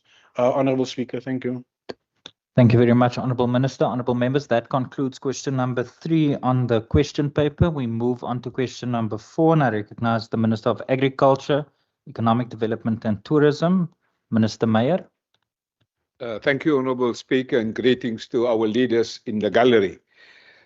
Based on the Western Cape Department's Agriculture latest public update, following the May 2026 floods, the assessment of the 2026 fruit harvest season revealed that severe weather caused widespread flooding and significant disruption across the major fruit producing areas, including the Hex River Valley, which I have visited now twice with the mayor of that region, Grabouw, Elgin, Ceres that I visited 2 days ago, and Worcester and McGregor. I will be visiting McGregor tomorrow, and the assessments are as follows. Extensive damage were done to the orchards and other agricultural land with some producers reporting complete crop losses, damage to farm infrastructure, including irrigation systems, access to roads and bridges, including farm roads and farm bridges, power outages that disrupted pack houses, storage facilities, and irrigation operations, as well as communication networks. In several areas, farms were effectively cut off because flooded rivers and damaged transport routes prevented normal access. With regard to road closures and the movement of fruit to the port of Cape Town and various markets, the assessment revealed that transport route damage and it caused access constraints. In other words, the damaged roads, bridges, and farm access routes were identified as major operational challenges and affecting the agricultural logistics. But through the liaison with the Department of Infrastructure and the Minister, we have prioritized certain key routes, specifically as it relates to the harvest season. Particularly, this is now the harvest season for citrus, and so those particular areas were prioritized. Support mechanisms activated to ensure functionality, not only for the perishable produce, but to ensure that economic activities resume in the various areas, include ongoing provincial disaster response. And in this regard, I want to thank the Honourable Minister of Local Government, because that disaster management center were immediately activated when there's a level 8 weather disaster warning from the Department of Weather Services. He activated immediately. In fact, when there's a level 5, he normally activates these disaster management centers across the province. And we have also seen 72% infrastructure repair operations. This is something you don't see anywhere in South Africa. I was flying on a Friday over the Cape Winelands region, saw a bridge washed away in McGregor. That was the Friday. The Monday, emergency operations through the Minister of Infrastructure were on site, busy fixing that road. And tomorrow I will have a look at that particular road infrastructure. This is remarkable, since 72% of those roads out of about 233 roads that were washed away, severely damaged, mainly in farming and rural areas, 72% of those roads are already in phases of being repaired. And so that is the route infrastructure that I think is benefiting also agriculture. We have also seen that efforts to restore power, and I want to thank the Minister of Local Government for the work that he is doing, non-stop engaging with the Department of Eskom to restore the electricity also in farming community areas. Honourable Deputy Speaker, you will be happy that 2 days ago, one of the severe affected areas in terms of electricity was in the Ceres area. I was there 2 days ago with the National Deputy Minister of Electricity and Energy in terms of trying to see what can be done to fix that particular area. There was also various industries have also done their own work and support the industry, specifically in the area of Ceres, because this is part of the largest soft fruit industry. As Honourable Member Nkondlo will know through you, Deputy Speaker, this is the biggest soft fruit region south of the equator. And that's why it was important to see what we can do in terms of that particular area. The first thing, I've asked the farmers to present their case to us in Ceres, to fully understand the scale and the scope of their problems. Secondly, we have heard the desire, the urgency from the farmers, and we have made a commitment with Eskom, with the National Minister, that we will try to fix those electricity lines affecting the harvest season, the packing, the cold storage. We have now a date around about the 24th of June to fix it. Very thankful to the National Deputy Minister of Energy and Electricity, because they brought in 2 additional teams from Free State and Gauteng to fix those lines, specifically in Ceres. We are particularly happy, and they are working as we speak. I was on site with the teams from Gauteng and the Free State and the Western Cape team. I was also there with the regional manager of Eskom, Mr. Etwa, and Ms. Promise Ntuli, to see what that scale and scope of work is all about. Well, they have confirmed that this is no more storms. This is the impact of climate change, and Eskom is now also heavily investing in climate change experts in terms of reconfiguring those lines and the pylons and the wooden poles, because under normal circumstances, we have wind about 30, 40 kilometers per hour in that region, as the Honorable Member Nkondlo will know. But when you have a wind speed of 160 kilometers per hour, those lines, they collapse under that speed. So we have also prioritized individual farms, because this is a region, but people have individual needs, so we have also prioritized that. I think this House will be very happy to hear, on the basis of the Premier's Energy Council, Eskom has now agreed that they will establish a district energy council so that these matters can be dealt with at the district level. I'm happy to report to this House and to our friends that the first District Energy Council will now take place next Friday, the 19th of June, and they will do it, Honorable Member, in your constituency, and our Deputy Chief Whip. It will be piloted in the Cape Winelands, but specifically in Witzenberg in Ceres, and I will try to attend that meeting next Friday. There's a shortage of engineers, and I think members know Minister Bradell is on record. He said every Jan Rapp is now an engineer. When you go to a site, any Jan Rapp is now even Honorable Member of Mobility is now an engineer. So we said, no, there is a shortage of engineers to fix things. We're not going to work with Jan Rapp engineers. We are, no, that's not a true example. Isaac understand. So the real issue here is when you have a shortage of engineers, you can't have Jan Rapp engineers.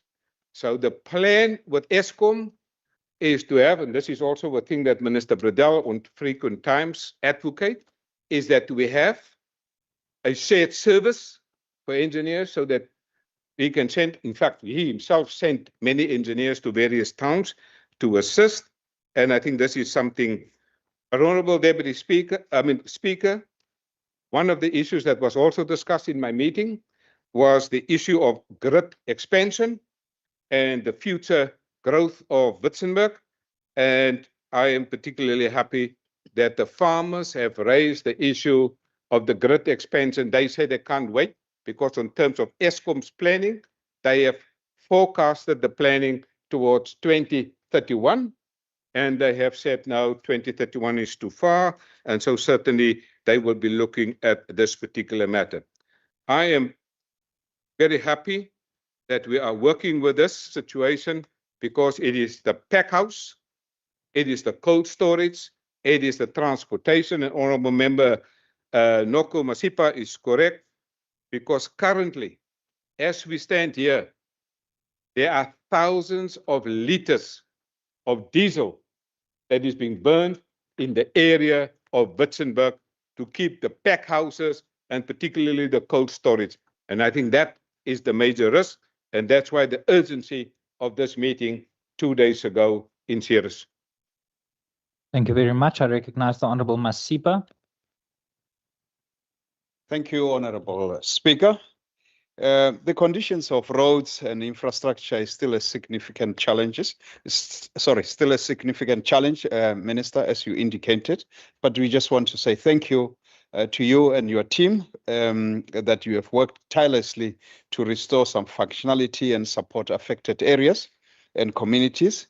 While the provincial whole of government multidisciplinary approach has thus far been effective in responding to the crisis, I would like to ask Minister, you have indicated that you are engaged with Minister of Electricity and Deputy Minister to really coordinate some work regarding the ESCOM restoration.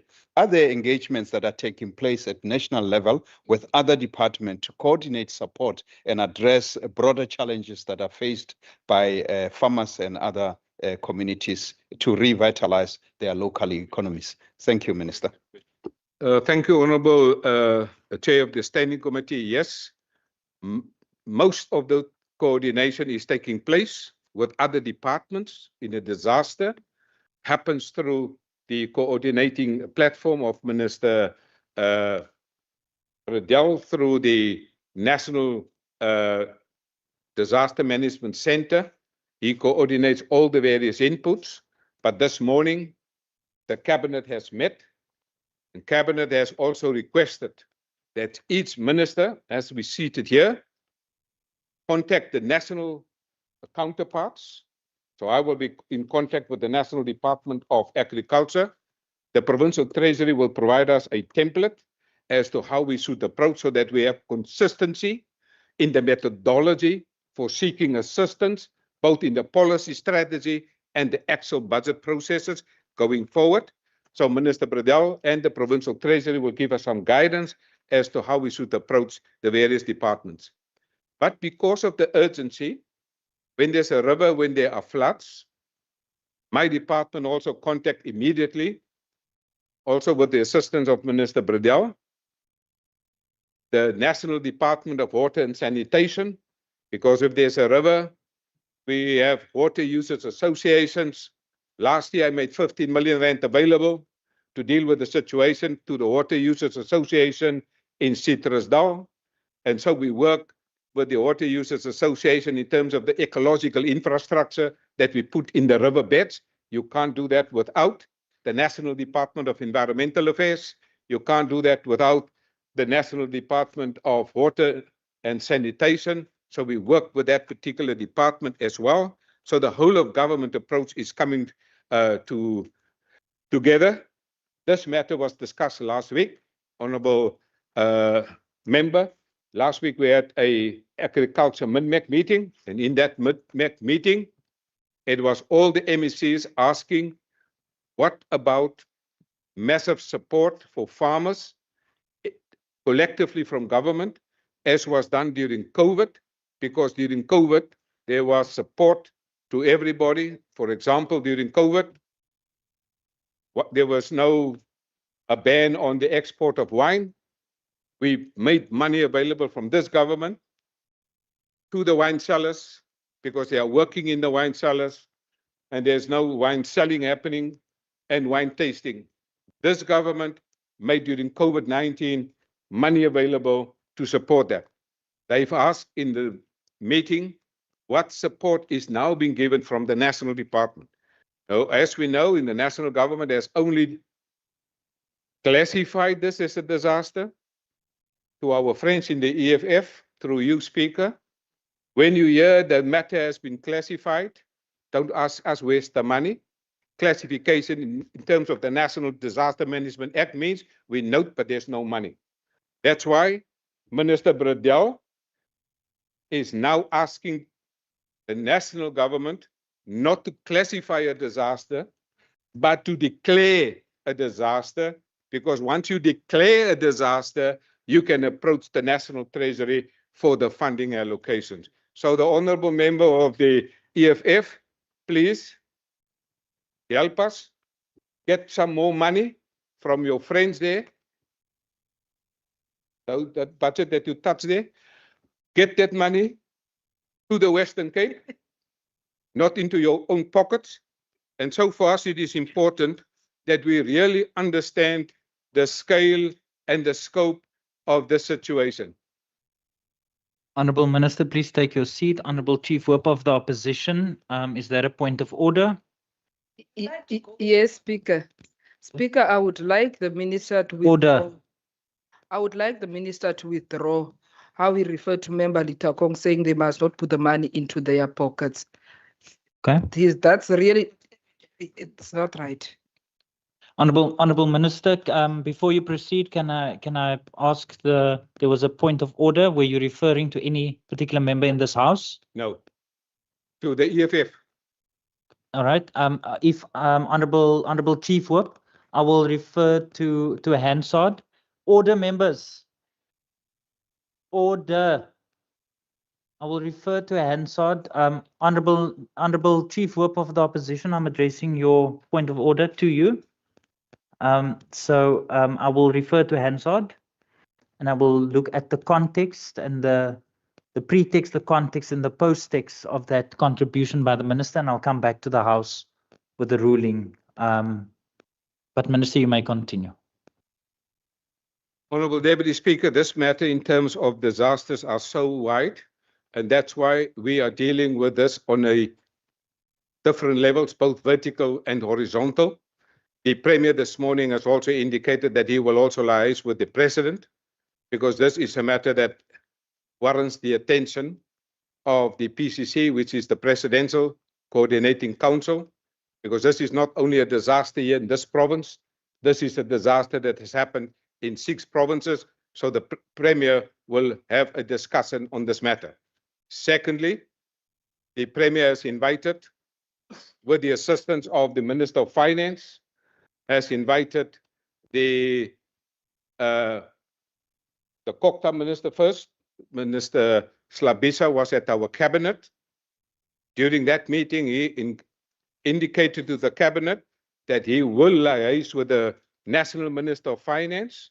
This morning in the cabinet, the Premier has indicated that he will give consideration to invite the National Minister of Finance also to the cabinet, because this is a disaster that we haven't seen in the last 200 years. So this is not something that we can do on our own, not as any single government department, not even any province, but there is something that we have a major concern.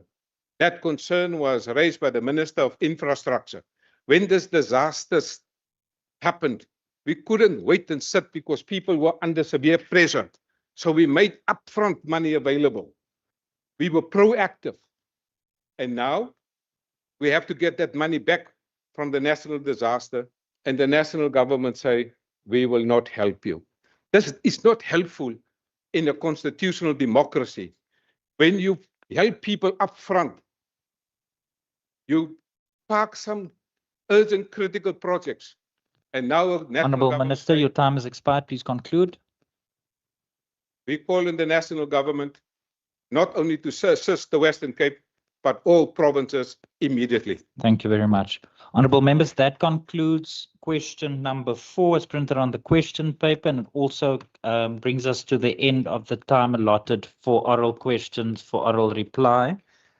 Outstanding replies will be printed in Hansard. We now move on to question to the Premier without notice in terms of Rule 204, and I want to remind the honourable members that 2 follow-ups by the member posing the question, which relates to the original question being posed, will be allowed. Honourable members, so it's only the member whose name has been drawn. In terms of the rules and the process, when it comes to questions to the Premier without notice, is the only person or only member that can ask follow-up question. I recognize the Honourable Brinkhuis. Thank you very much, Honourable Speaker. Honourable Speaker, good afternoon to all the colleagues. Honourable Speaker, through you to the Honourable Premier. Honourable Premier, how much money did you get for the new social development budget year? And can you commit? Honourable Member, one question. Yes, Honourable Speaker, this is part of the question. Premier, can you commit to spend the money for... Honourable Member, you are, in terms of the rules, you are allowed to pose one question. You'll get an opportunity to ask a follow-up question. You can't have a question with subsections. Please pose your question directly to the Premier, and I will give you 2 follow-ups based on the response. So please pose your question. All right, thank you very much, Honourable Speaker. My first question, Speaker, will be how much money did you get, Honourable Premier, for the new social development budget year? Thank you, Speaker. Very much. Thank you very much, Honourable Premier. Thank you very much to the honourable member for the question. Obviously, questions to the Premier without notice are not really supposed to be substantive questions, which needs you to give rands and cents or how many times has Joe Bloggs written to your department, because those are very difficult questions to answer when you just get given the question blind. Obviously, there was a bit of time while the honourable member was asking the question, so I could quickly Google it. And of course, the honourable member obviously is a member of this House, sits in the budget committees. So this is open, transparent information that sits in the budget book. And so the Western Cape Department of Social Development was allocated 2.897 billion rand for the 2026-27 financial year. This marks a nearly 5% increase from the 2.760 billion rand allocated on 2025-26, aimed at supporting vulnerable communities amid rising economic and social pressures. I hope that answers the question. Thank you. Thank you very much, Honourable Premier. Honourable Brinkers, your first follow-up. Thank you very much, Honourable Speaker.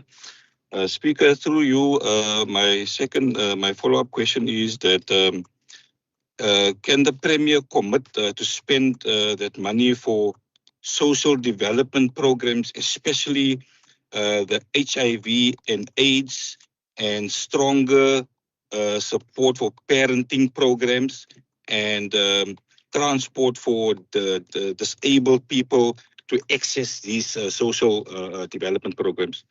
Thank you very much, Speaker. Thank you very much, Honourable Premier.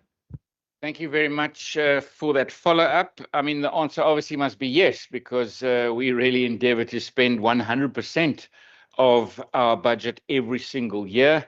The Social Development Department has a good track record of reaching, very close to that in the 96, 7 and 8 percentage points, and have shown it. Of course, they do spend it according to their programs. The Honourable Brinkhuis in his question mentioned parenting.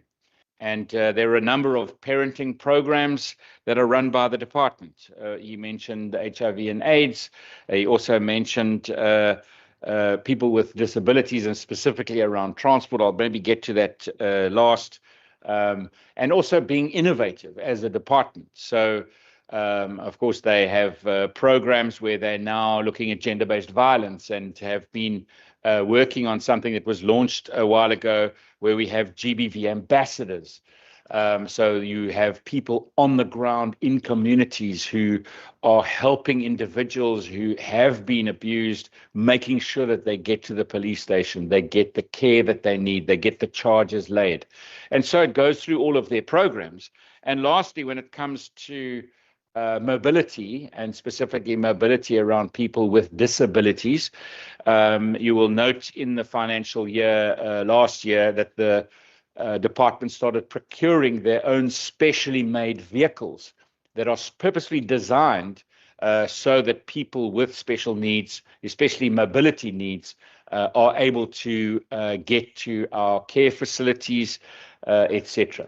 Of course, that also links over into the money spent on disability by other departments, primarily here, the Department of Mobility. And there, the millions that they put in as a grant towards the dialer ride, but they also look at other areas of how mobility can be made more accessible. But that'll also be driven by co-interdepartmental discussions. But again, just coming back, absolutely. I mean, they endeavour to, on every single one of their programs, get those programs landed and get them spent. And that's what happens in our quarterly reporting. You can follow up on how far they are. And of course, as a standing committee, you can call them to that standing committee and ask them for progress reports on each of those programs. Thank you. Thank you very much. Honourable Brinkhuis, your final follow-up. Thank you very much, Honourable Speaker. Honourable Speaker, yes, through you, Speaker, can the Premier commit to the program that he has referred to, the dialer right program. Can the Premier commit to the dialer right program? That will it continue? Thank you. So obviously that gets dealt with when we have our MTech processes, depending on budget availability. It's not up to me to say, make a promise in Parliament of how a budget process works. I can tell you it is in this current budget. Minister Seleku's department makes an allocation for it, and it goes through a budget process. So absolutely, it is there, it is supported. And of course, we will then consider it again when it comes to the end of the year, depending on what the tax income was like in the country, what the allocation letter is that the Minister of Finance gets, how that process works. And I can say that it has been there for years. It seems to get renewed every year, but obviously it will get assessed. And then, of course, decisions get made by that respective department, and that's how they put their budget forward to the committee that gets put together around MTech. And of course, then eventually it does end up in the next budget, or perhaps even gets adjusted in the adjustment budget, depending on its ability to deliver. But from here, of course, yes, it is budgeted for and it is supported in this financial year. Thank you very much. That brings us to the end of that first question for questions to the Premier without notice, and I now recognize the Honourable Boyson. Thank you, Honourable Speaker, and Honourable Speaker, through you. Following the Premier's recent visit to the Garden Route district, which has experienced significant infrastructure damage as a result of the storms, what can the Premier report to the House regarding the current status of municipal and provincial infrastructure in that region? Thank you very much, Honourable Premier. Thank you very much for that question, Honourable Boyson. Yes, absolutely. Infrastructure in general across this province has been absolutely decimated by the recent floods, high winds, and then, of course, rain on rain. So another set of floods that came through, and specifically in the Garden Route, the impact is immense. And it is primarily, I think, the problem right now is the energy question. I was interacting at 6 o'clock this morning with the energy question in the Beta region, and there was a meeting again with Eskom today at 2 o'clock. But as I'm not sure if the House knows, but I also meet with Eskom at 7 o'clock in the morning. So tomorrow morning again, I'll meet with Mr. Yedwa, the head of Eskom in the province, with his team, along with our teams, be that Department of Infrastructure, be that our mobility teams, whomever is responsible and actually held together by our disaster management teams and the head of department local government. And the reason that we do that is to try and get this infrastructure repaired as quickly as possible. So, for example, when we get a report back, we know, I think there's now 500 poles that still have to be planted, new poles. The problem in the Garden Route is twofold when it comes to energy. The first thing is the destruction of the trees falling down and breaking that electrical infrastructure, and then it having to be restrung. And much of it, because of the rain, vehicular access has not been possible. So even going in with, sometimes with these trucks, they've had to have these digger loaders trying to pull them through the mud, etc.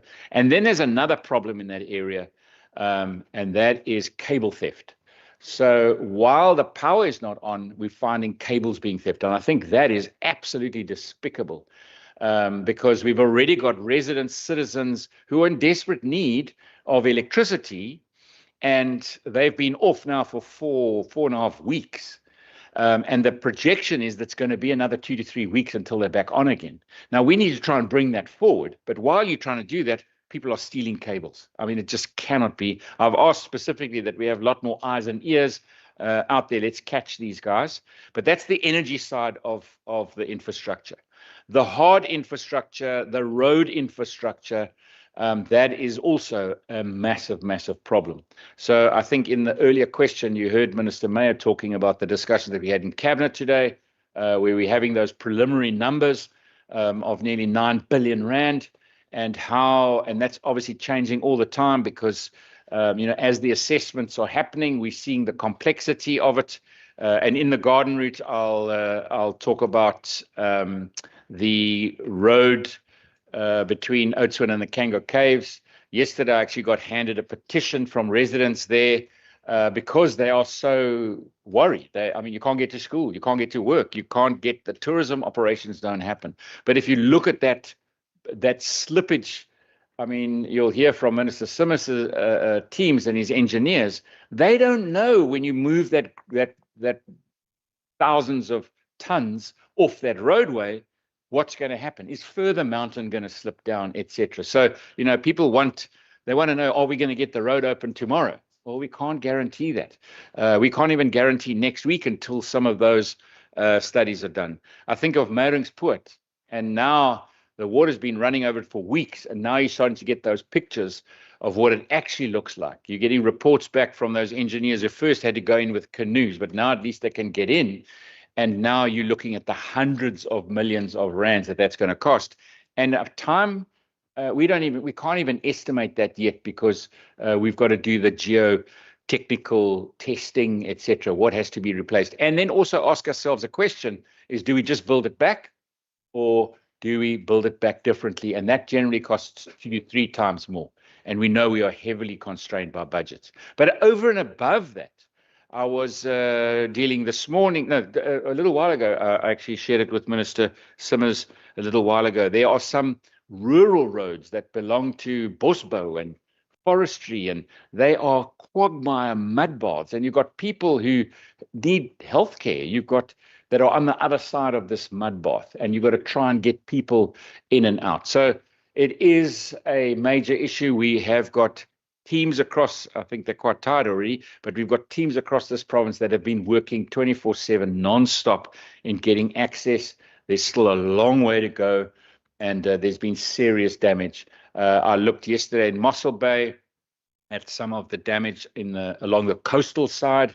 We know that that washaway has been pretty substantial. A lot of areas very badly flooded from a water level point of view. So, I think the best I can say is that we are really on it every single day from all the departments to get it going. That's number one. And number two, we just ask people to be realistic and patient. And I know it's frustrating, and I feel your pain. And we will continue to communicate as best as we can so that you know exactly what's happening, when it's being repaired, how it's being repaired. Because, of course, you don't want to, as in the electrical space, be in the dark. You need to know what's happening, and that at least gives you a bit of hope. But, I also think we've got an amazing track record on how quickly the procurement does happen when we're able to do it, and how many thousands and thousands of tons get moved in when we can actually repair it. Just coming home last night, that bridge in Swellendam, okay, that's outside of the jurisdiction of what you've just asked, but that's on the N2. There's a massive hole in the road that falls through under that bridge because that water was coming up underneath the bridge, so they're busy repairing it. At least you've got a bit of a stop and go there. But that's what we're trying to do wherever we've got these blockages to infrastructure. And I haven't even got to perhaps other infrastructure like private infrastructure and damage. Thank you very much. Honorable Boyson, your first follow-up. Premier, can I just remind you when you answer that you speak to me? Honorable Boyson. Thank you, Premier, and through you, Mr. Speaker. How has the recent severe weather affected the progress of the ongoing Section 154 support plan in Knysna?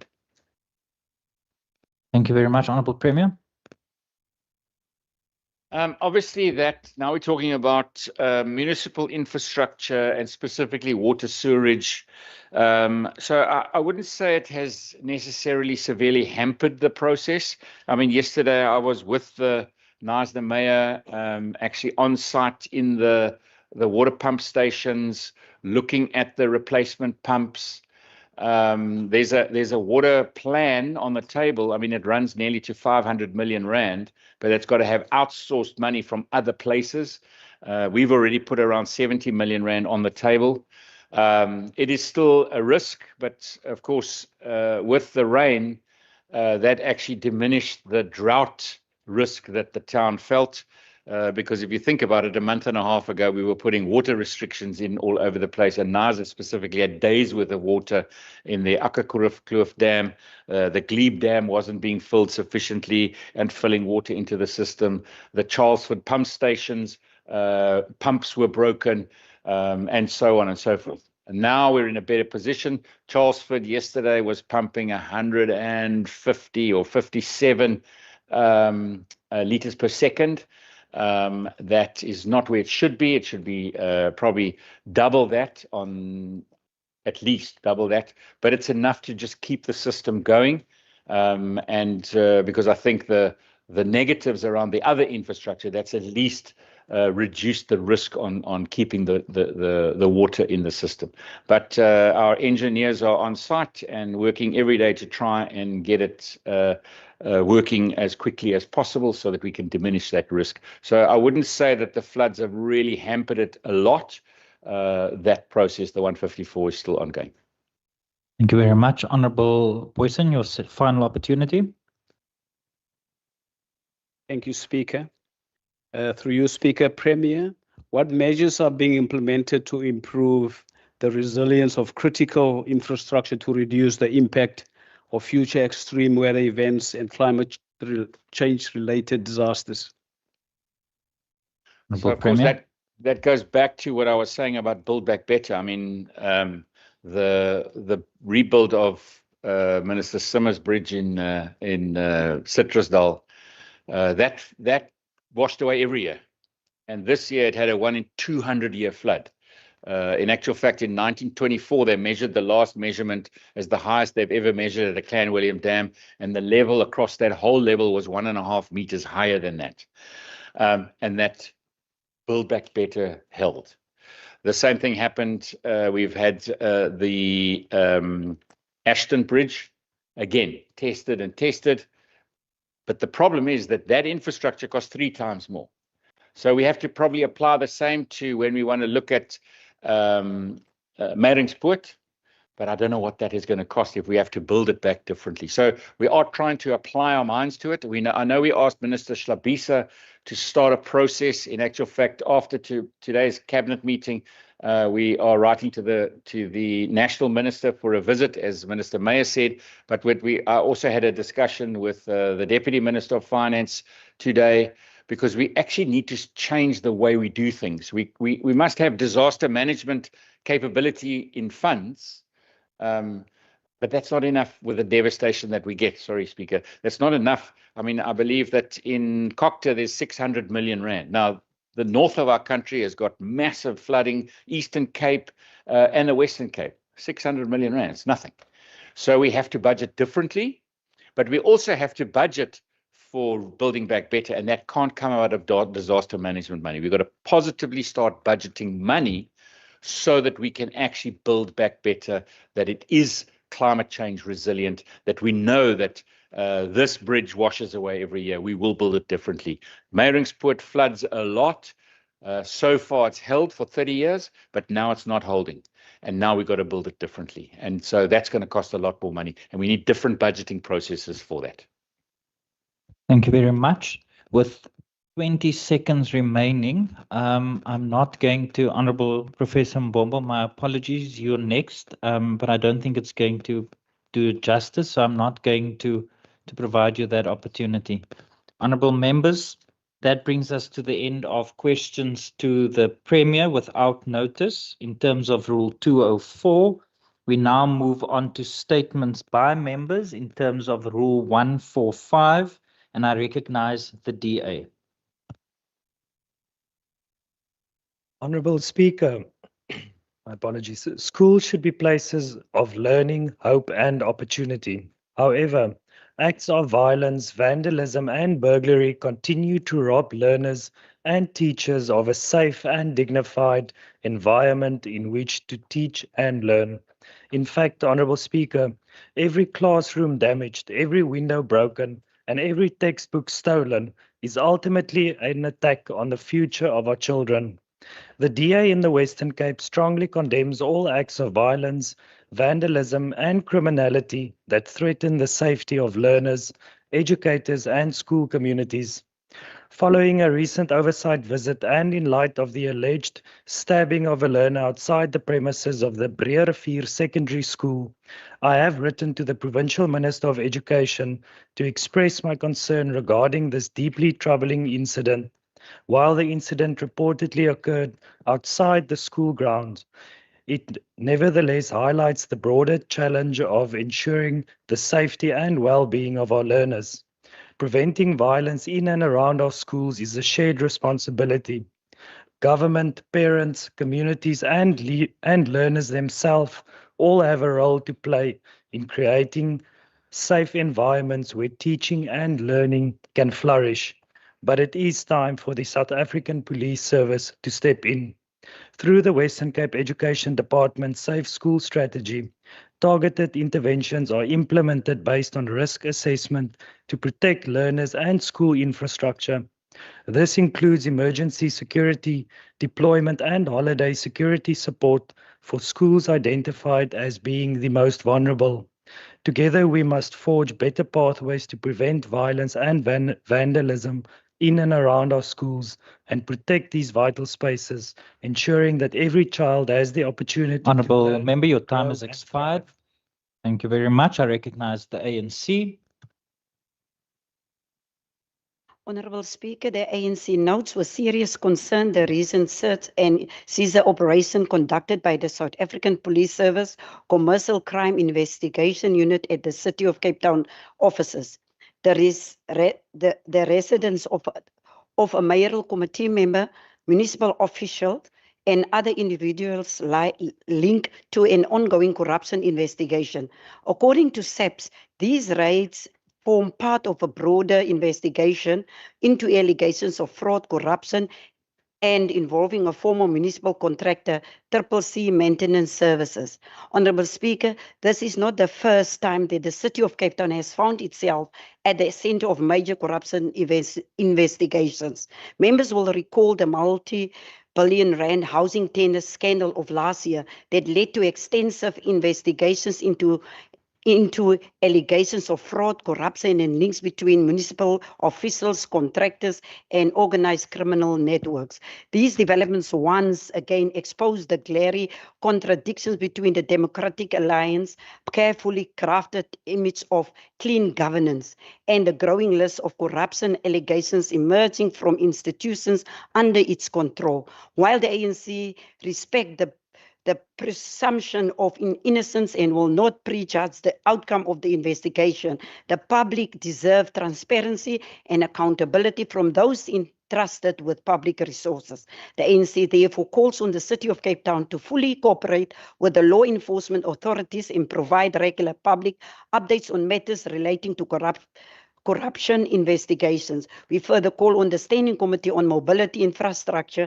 and Public Works, together with the relevant oversight committees, to invite SAP's provincial management to brief the legislature on the progress of these investigations and the broader measures being implemented to combat corruption in local Honourable government. Member, your time has expired. Thank you very much. I recognize the PA. Honourable Speaker, am I audible? You are indeed audible. Thank you, Honourable Speaker. Speaker, allow me to tonight thank the community of Malmesbury for once again in Ward 11 for electing the PA as a party of choice and voice. Speaker, once again, crime and gangsterism continue to threaten the safety of many communities and while unemployment is rising, cost of living is increasing, pressure on our households across the province is growing. Residents are also raising concerns about service delivery, including road maintenance, water infrastructure, and municipal responsiveness. Speaker, the people of the Western Cape deserve action, accountability, and solutions.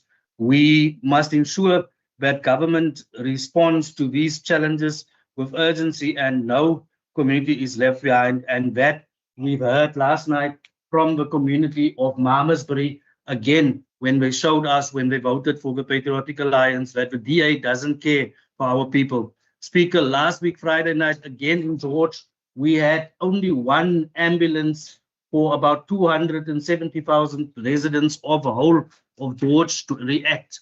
We had a problem where one teenager was stabbed with a knife and he had to wait more than 2 to 3 hours for an ambulance to be assisted. Speaker, this cannot be the case in a province where we say, or you are saying, that the DA runs the best municipalities in our countries. Speaker, I call on once again on the Minister of Health to urgently look at the ambulance shortages in the Garden Route and in George to make sure that our people get the health care and the services that they deserve. I thank you. Thank you very much. I recognize the DA. Thank you very much, Honourable Speaker. Honourable Speaker, as the unyielding tide of technological advance races ahead, the need for our institutions to adapt has never been more prevalent. Much like the steam engine, the assembly line, and the internet, the rise of artificial intelligence marks a period of untold innovation. For the first time ever, critical thinking, our most sacred human attribute, is on the cusp of a revolutionary advance. But history warns us, Speaker, that the dual use of powerful technology can lead to disastrous outcomes. The Haber-Bosch process created synthetic fertilizers that feed half the world, yet it was weaponized for chemical warfare. The splitting of the atom promised limitless clean energy, yet gave us the atomic bomb. Alfred Nobel's dynamite built our roads, but destroyed lives on the battlefield. Today, AI seeks to augment human intelligence, yet left unchecked, it is already being used to power autonomous weapons targeting mass surveillance and the systemic degradation of truth. As lawmakers, we have a profound responsibility to ensure that this technology serves the good of the people. That is why the Western Cape is leading from the front.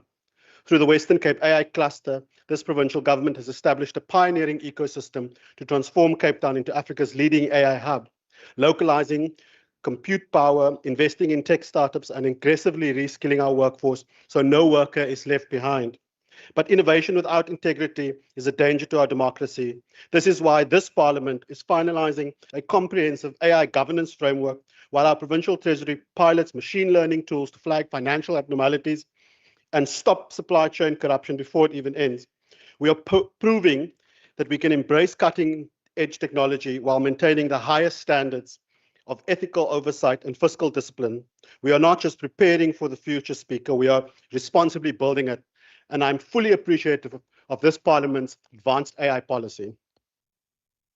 Thank you very much. Honourable Member, I recognize the EFF. Thank you very much, Speaker. The EFF would like to take this opportunity to wish the South African senior men's soccer team, Bafana Bafana, well when they embark on their journey of participating in the 2026 FIFA World Cup, which kicks off tonight with the first game of the tournament against co-host Mexico. The qualification of South Africa in this year's edition of the World Cup is quite a milestone and an achievement, taking into account that the country was only allowed to participate again from 1992 onwards, following the ban that was placed on the soccer team as a result of apartheid laws and regime in South Africa. Following the lifting of the ban, the South African soccer team went on to qualify and participate in the 1998, 2002, 2010, and now 2026 edition of the FIFA National Team World Cup. The latest qualification by Bafana Bafana for World Cup is constant reminder that we are hard workers and as a nation, and we are constantly striving to achieve greater heights as a collective. The indication from FIFA is that when the ball is kicked from the center of the soccer field tonight, about 1.5 billion people worldwide will be watching South Africa play. So safe to say all eyes will be on us in a world stage. However, the hosting of this tournament is not without controversy, as the US, which are co-hosts of the tournament, are doing their best to turn the tournament into a political ball game and a mini keyword targeting individuals from certain countries which the USA deems as enemies, such as Iran, Somalia, to name the few. Having said that, Speaker, EFF would like to take this opportunity to wish Bafana well in their journey, and without doubt believe that they will return home with FIFA World Cup trophy in our choice. Thank you very much, Speaker. Thank you very much. I recognize the NCC. Speaker, die Witzenburg munisipaliteit wat deur die DA beheer word, bied mense geen hoop aan na die afgelope storms nie. Mense bly onder seile nadat hulle wonings verspoel het en hulle omstandighede is haglik en dit terwyl vakansieoorde leeg staan waar mense gehuisves kan word.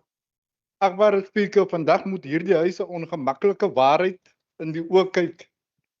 Die Weskaap word nie deur bekwaamheid regeer nie, maar deur 'n demokratiese alliansie wat 'n obsessie het met beeldbou, rassebeheer en politieke bemarking, terwyl die armste gemeenskappe steeds verdrink, brand en ly onder werklike ondersteuning sonder werklike ondersteuning.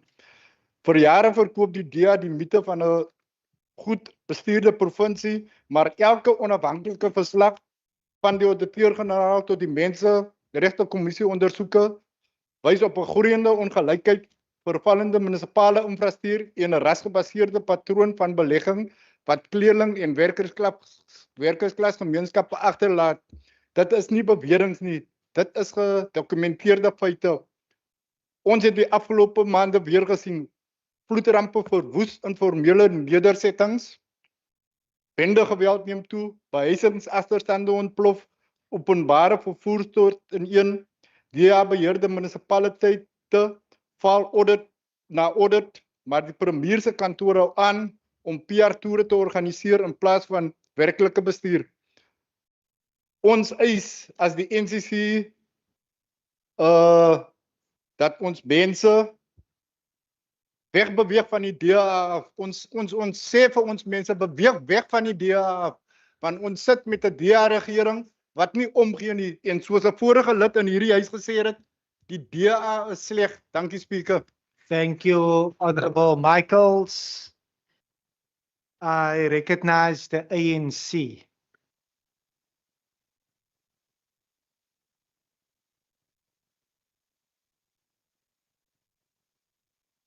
I recognize the ANC.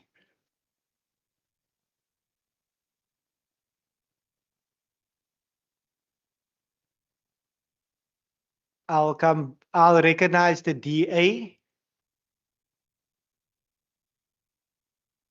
Honorable Speaker, the Democratic Alliance warmly welcomes the official opening of the new 48.7 million rand Honley Clinic in Knysna, a significant investment in the health and well-being of the residents of Honley and the surrounding communities. The previous clinic served the community faithfully for many years, but with approximately 30,000 patients visits annually, it became increasingly clear that expanded facilities were needed to meet the growing demand of the area. The new Honley Clinic responds directly to this need by providing modern infrastructure, increased capacity, and improved service delivery. We welcome the inclusion of chronic and acute care services, consultation and counseling rooms, and an expansion of the dispensary, improved waiting areas, and enhanced administrative facilities. These improvements will reduce overcrowding and waiting times and will also create a more comfortable and dignified experience for patients and their families. As the DA, we firmly believe that investing in healthcare infrastructure is investing in people. Strong communities are built on reliable public services, and quality healthcare remains one of the most important services governments can provide. The opening of the clinic demonstrates the Western Cape government's continued commitment to planning for growth, investing in communities, and ensuring that services keep pace with demand. It is an example of how responsible governance translates into tangible improvements in the lives of residents. We look forward to the successful completion and phased transition process and to seeing the clinic fully operational by 1st July 2026. The Democratic Alliance congratulates the Western Cape Department of Health and Wellness, all project partners, healthcare staff, and the community of Hornley in this important milestone. Enkosi kakhulu. Thank you, Honorable Boyson. I recognize the ANC.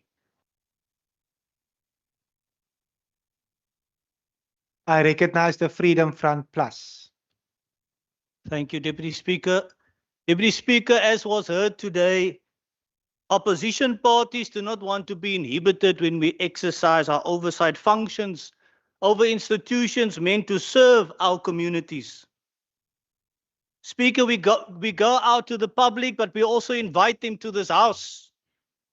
But unfortunately, Speaker, as an active member of this house, I invited groups of people to the Western Cape Provincial Parliament, but have recently, and I think since May 2025, been ignored and denied the opportunity to continue with this. My emails have been ignored, unanswered, sidelined by the institution of Parliament. Yesterday, I have addressed an email to the Secretary of Parliament to investigate the matter. She promised to get back to me and I will give her reasonable time to reply. I want to know what has changed. I do not want to assume a political agenda behind this to inhibit my function as a member of the Freedom Front Plus. But it does bother me. I treasure the institution of Parliament as a permanent feature of our democracy, which should not belong to a single political party, but to all of us equally. Thank you, Speaker. Thank you, Honorable Marais. For the final time, I recognize the ANC.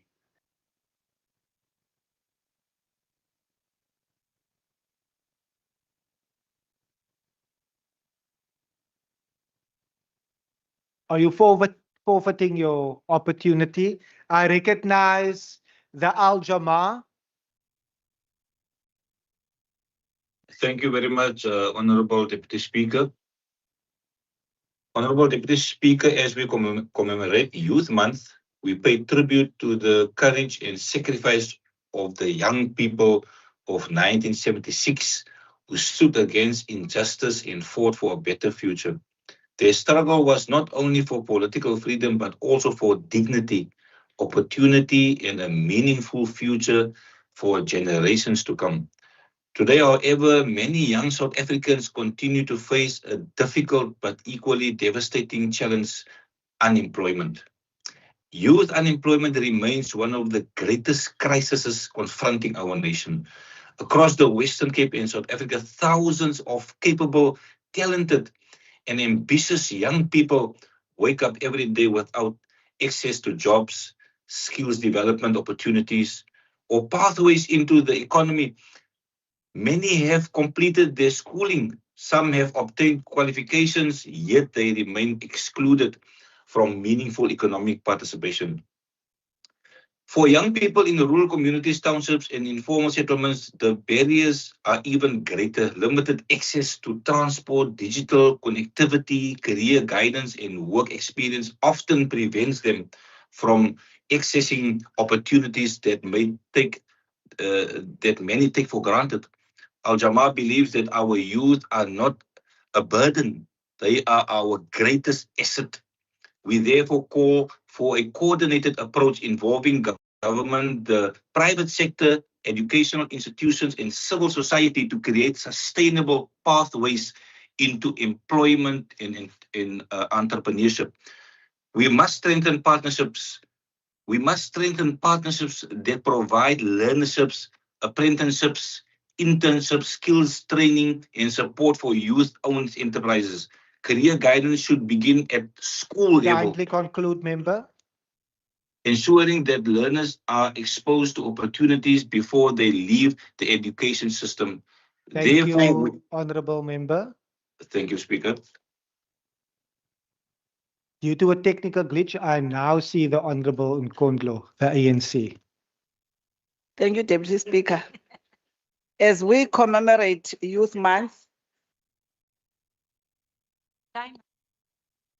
Honorable members, as you are aware, there is a significant moment later on, and we are needing to maintain the decorum of the House.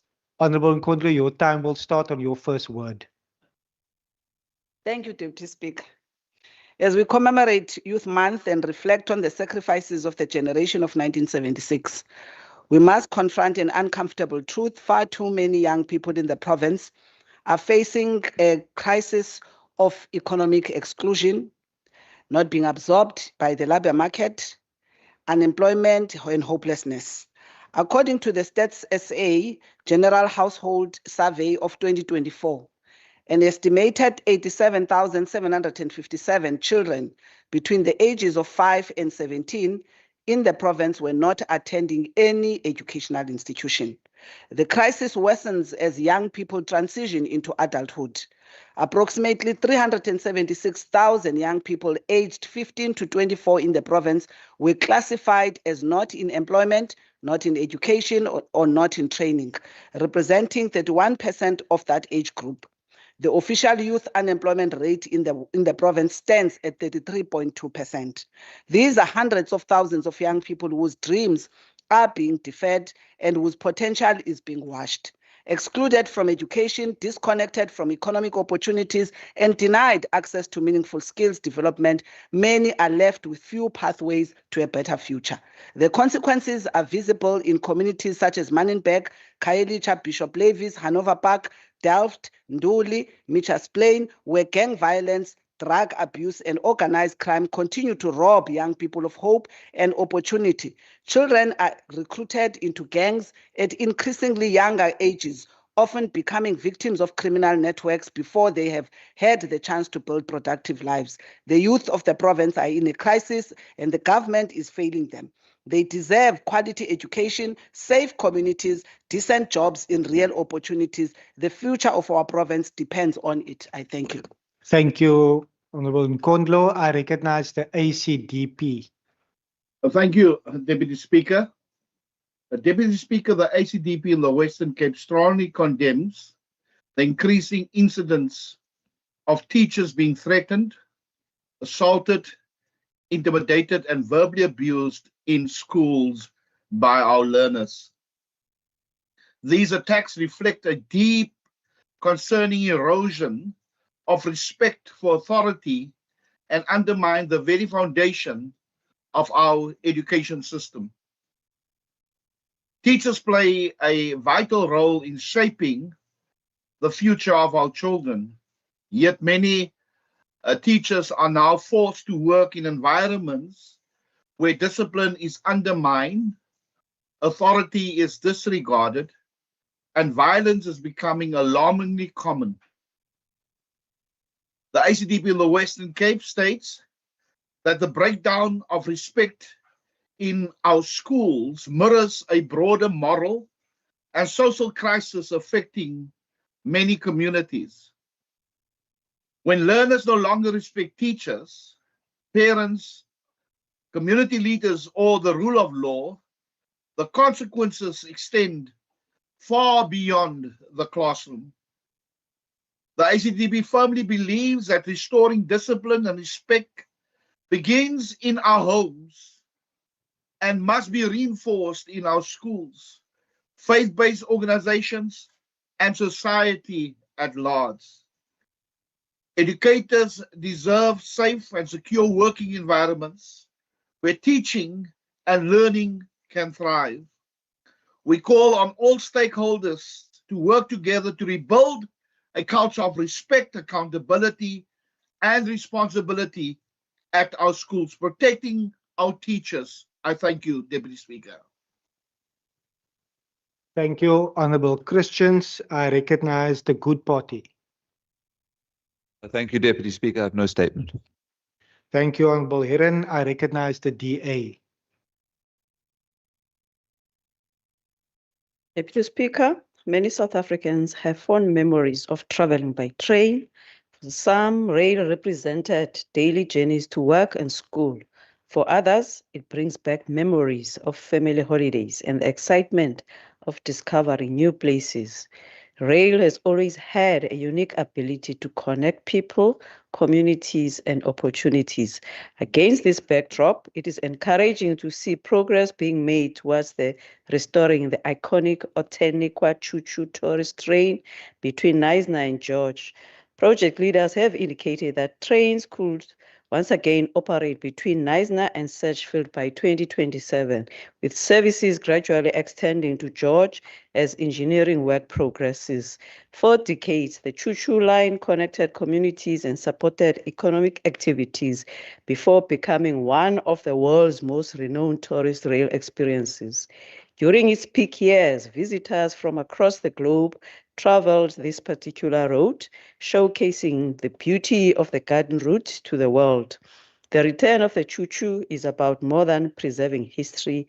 It highlights the important role that rail plays in connecting people to opportunities, supporting tourism, stimulating local economies, and moving goods and services efficiently.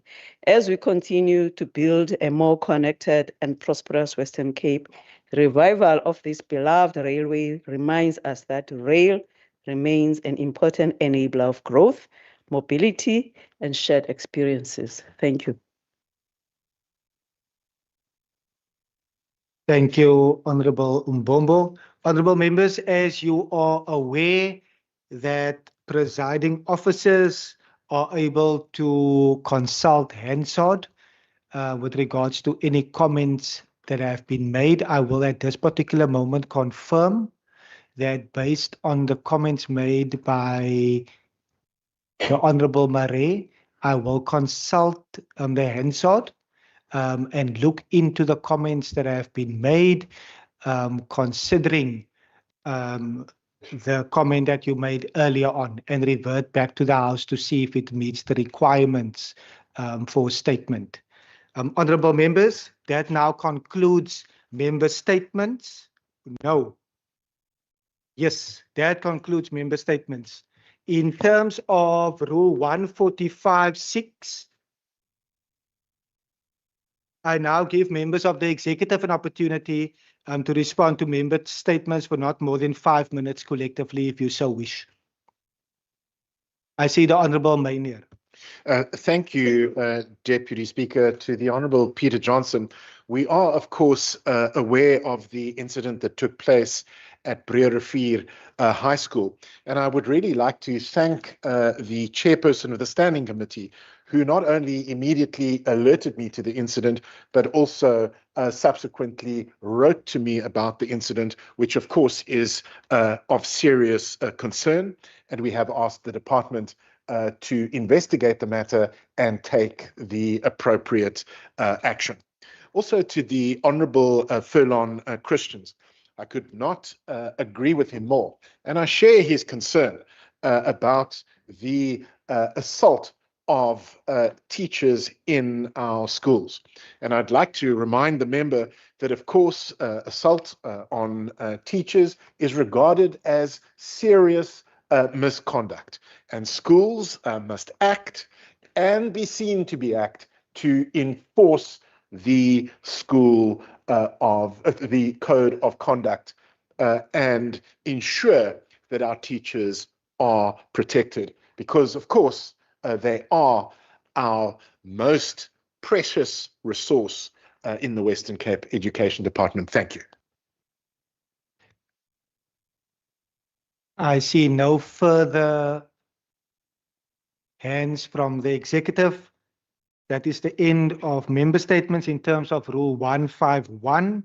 All notices of motions by members are required to be delivered to the Secretary for placing it on the order paper. These motions have been duly submitted and published on the order paper below the line. Honourable members, in terms of Rule 150, I would like to inform you that in terms of the Standing Rule 150 pertaining to the motions without notice, condolences or congratulatory were submitted to the Programming Authority prior to the plenary on the 9th of June 2026. Members are also reminded that motions without notice pertaining to congratulatory and condolence will not be allowed in this sitting that have not been processed by the Programming Authority. I've been duly informed that in the Programming Authority meeting on the 9th of June 2026, political parties submitted the names of honourable members in the desired order of speaking and who had wished to move a motion without notice in this sitting of the House.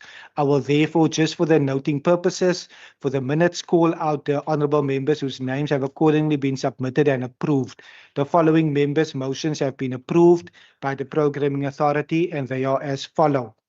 The Honourable Nkwensu, the Honourable Barnes, the Honourable Nkwensu, the Honourable Winvogel, the Honourable Van Minnen, the Honourable Johnson, the Honourable Boyson, Honourable Johnson, Honourable Bosman, Honourable Kaiser Philander, Honourable Johnson, Honourable Van Minnen, and Honourable Bosman. Honourable members, I now put the motions duly submitted and approved by the Programming Authority to the House. Are there any objections? There's no objections. Agreed to. The motions will appear in the minutes of the proceedings and in Hansard in each individual member's name as if that member had read them out aloud. I will now afford an opportunity to members to move motions without notice as per Standing Rule 150D 3D. This could also include motions without notice that were not approved in the Programming Authority meeting. I now recognize. Are you rising on a point of order, Honourable Syed? No, thank you very much, Honourable Deputy Speaker. I don't want to be disruptive. I know it's now 5:15 and there's a national duty that we all have to support Bafana.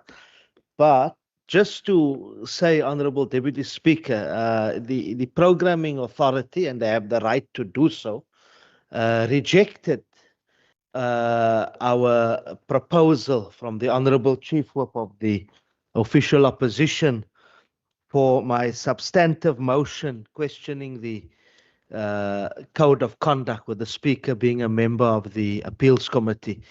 That motion in the form of a substantive motion for it to go above the line. Now I'm rising here to request the indulgence of the House for the matter to go above the line. Thank you. Thank you so much, Honourable Syed. Honourable members, as done previously, when such a matter is brought to the House, for any item that is below the line to be brought above the line, I will now put it to the House. And the House will then give me an understanding in order to take it further. Honourable members, based on the motion that is below the line, I move, as moved by the Honourable Member Syed, to move it above the line. Is there any objections? There's an objection. The motion will remain below the line. I have put it to the House, Honourable Syed. No, thank you very much. I just wanted to be noted that the DA have openly stated that they do not want. The DA have objected. They've objected to the matter being discussed. They've objected to the rules, to the code of conduct being properly deliberated in this House. The Western Cape public must know that. Thank you very much.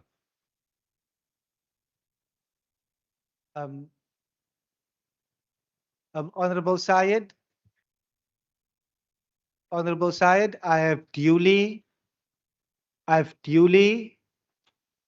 your motion was duly put to the House. There has been an objection. We then proceed. I will trust that members respected the quorum of the House in order for us to ultimately maintain the dignity of Parliament. Are you covered, Chief Whip? Chair, I just wanted to also indicate that you need to caution members to challenge decisions of the House. We are all expected to abide by the rules of order, and we must also advise members that you cannot change the law through motions. The Code of Conduct is an act. Honourable members, thank you so much. Once again, I sincerely trust we are 2 years in this particular Parliament. Members are familiar with the rules. There's fair opportunity to contest any particular matter. There's speaking times to raise your voice. and to represent your views. And as indicated previously, we will not always agree with one another, but we must have fair debate and discussion. Honourable members, dit sal ook onvergeefliks wees van my om ook diegene wat later vir ons in die wetgewer gejoin het, welkom. En ek vertrou dat julle is welkom hier in die parlement. Baie dankie.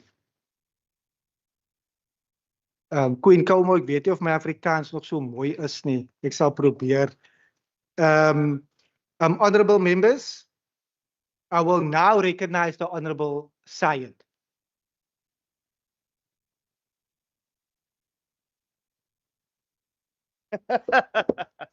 Or for the motion that you want to hear. Yeah, let me say, for the motion that the DA wants to hear.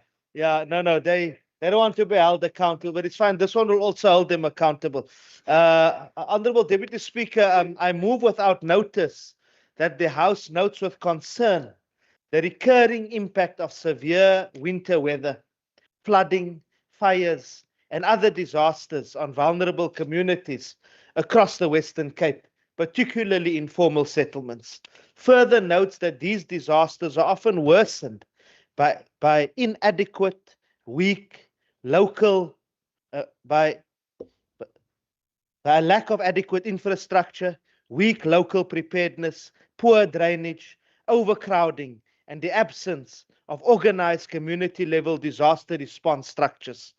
Recognizes that disaster management cannot only be active, but must prioritize prevention, preparedness, early warning, and community participation, and clear coordination between residents, municipalities, and the Western Cape Provincial Government. Supports the establishment of community disaster management committees in vulnerable communities, including Salauri's Pass Village, to strengthen the risk assessment, communication, shelter coordination, first aid support, infrastructure monitoring, and assistance to vulnerable persons. Commends the community leaders of Salauri's Pass Village who are present here today for amplifying this proposal. Calls on the Western Cape government and municipalities to urgently assist communities to establish these structures before winter intensifies, and calls for proper oversight and reporting to ensure poor communities are protected, prepared, and not left behind. Honourable members, are there any objections to the motion being moved without notice? There's an objection. The motion will be printed on the order paper. I now recognize the Honourable Nkondlo. The Premier objected. Thank you. We need to maintain the decorum and not merely switch on your mic, Honourable Syed. I see the Honourable Nkondlo. Thank you, Deputy Speaker.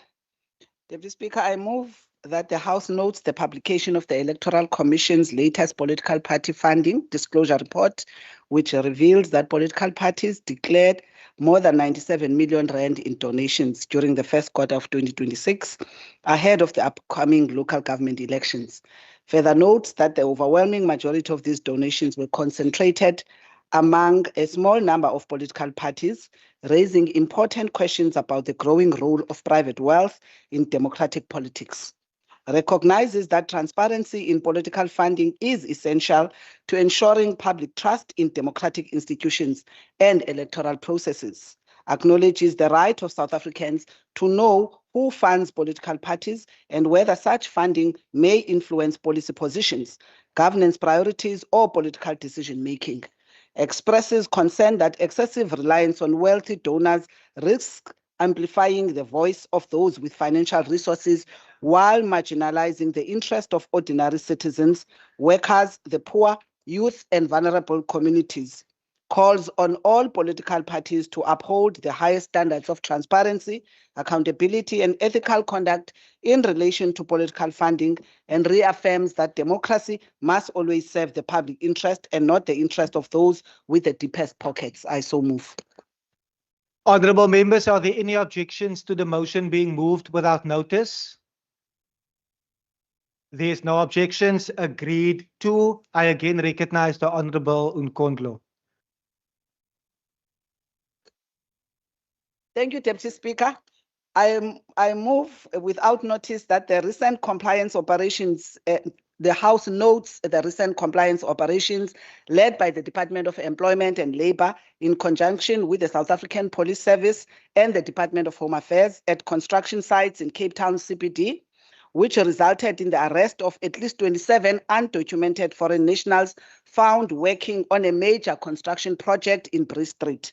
Further notes that these inspections form part of a broader effort to enforce South Africans' labour and immigration laws and to protect vulnerable workers from exploitation. Acknowledges that employers who knowingly employ undocumented workers often undermine labour standards, suppress wages, and place compliant businesses at a competitive disadvantage. Recognizes that these operations demonstrate the importance of proactive labour inspections and effective enforcement, and therefore commends the Department of Labour and Employment for taking decisive action to uphold the rule of law and protect the integrity of South Africa's labour market. Further notes with concern that these developments come almost 2 years after the tragic George building collapse exposed serious shortcomings in labour compliance and oversight within the construction sector. Yet, the DA-led provincial government has failed to demonstrate the same urgency in rooting out illegal labour practices and ensuring stricter enforcement across construction sites in the Western Cape. Therefore, calls on provincial government to work more closely with national authorities to ensure full compliance with labour and immigration laws throughout the province. I so move. Honorable members, are there any objections to the motion being moved without notice? There's an objection. The motion will be printed on the order paper.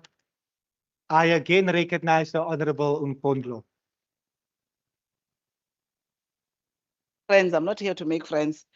I move without notice that the House notes the oversight visit undertaken on the 25th of May 2026 by members of the Standing Committee on Agriculture, accompanied by Ward Councillor Jacob Zali and local stakeholders, to farms in the Woolsley area of the Witzenberg municipality that were severely affected by recent natural disasters. Further notes that the delegation met with both farm workers and farmers to assess the extent of damage to homes, agricultural infrastructure, and crops, and to better understand the immediate and long-term challenges facing affected communities. Acknowledges that the visit highlighted the urgent need for support measures to assist affected residents, including emergency shelter, the restoration of damaged infrastructure, and interventions aimed at protecting livelihoods and ensuring food security in the region. We're deeply concerned that 6 families displaced by the disaster were found living in a cold storage facility under difficult conditions, underscoring the vulnerability of farm worker communities and the need for urgent humanitarian assistance. Recognizing the efforts of Councillor Jacob Zali, the community leaders and other stakeholders who have worked tirelessly on the ground to support affected residents during this difficult period, affirms that the meaningful oversight requires not only identifying challenges, but also ensuring that appropriate action to address them is also done. Also acknowledge that a Chris Lobsha, which is a local a private business person, mobilized private business, and that must be acknowledged, with all the business people that have came together and ensured donations, food, and other essentials, which are currently being distributed across the area to the farm workers. I so move. Honorable members, are there any objections to the motion being moved without notice?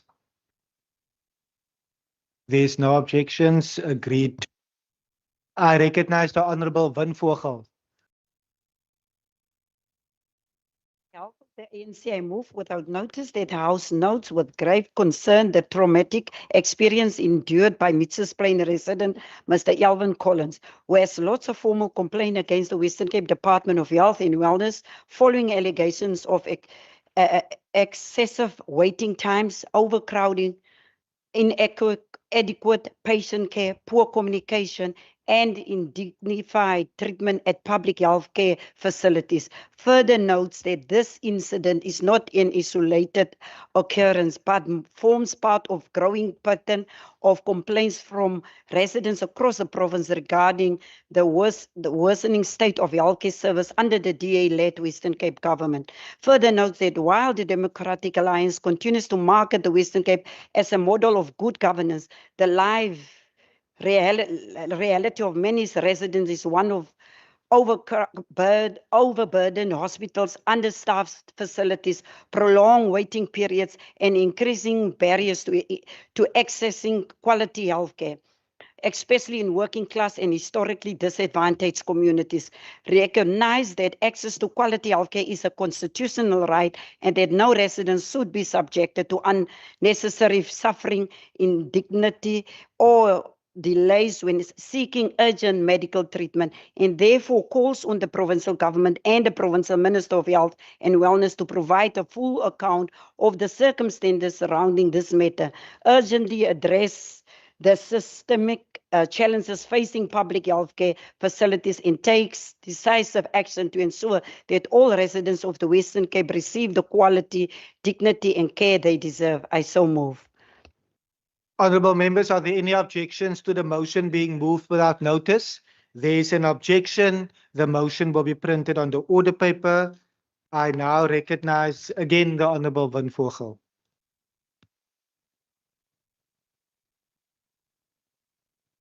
Oh, yeah. I move without notice that the House welcomes the rollout of lenacapavir, a groundbreaking long-acting HIV prevention injection at 22 healthcare facilities across the Western Cape in communities with a high HIV burden. Recognize this important scientific advancement as a valuable addition to the fight against HIV and AIDS and a significant step towards expanding prevention options for vulnerable populations. And further notes that while this intervention offers renewed hope in reducing new HIV infections, its success will depend on sustained investment in public healthcare and community awareness programs, adequate staffing, and the expansion of access to all communities across the province.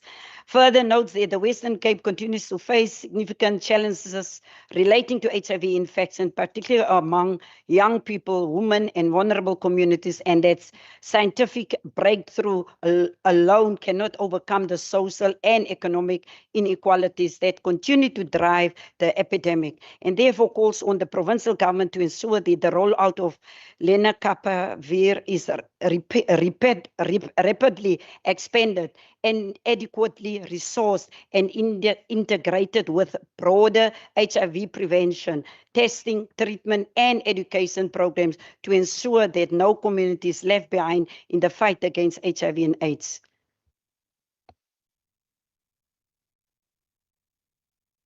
Honourable members, are there any objections to the motion being moved without notice? There's no objections. Agreed to. For a final time, I again recognize the Honourable Van Vogel. Yeah, I move without notice on behalf of the ANC that the House notes the commemoration of Children's Day on the 1st June 2026 and Child Protection Week, which serve as important reminders of our collective responsibility to protect, nurture, and advance the rights and well-being of all children. Further notes that the children in the Western Cape continue to face significant challenges, including poverty, hunger, malnutrition, abuse, neglect, and violence, with far too many children growing up in circumstances that undermine their development, dignity, and further prospects. Acknowledges the important role of the Western Cape Commissioner for Children as an independent institution established to protect and promote the rights, needs, and interests of children, and to hold government accountable for policies and services affecting children, and recognizes the role played by progressive forces and child rights advocates in championing the establishment of this important office. Expressed concern that despite the existence of this office, ongoing resource constraints and institutional limitation continue to hamper its ability to fully realize its mandate and effectively respond to the growing challenge facing children across the province. Further notes that child hunger and malnutrition remain a serious concern, with evidence showing that stunting continues to affect children's physical development and educational outcome and further economic opportunities.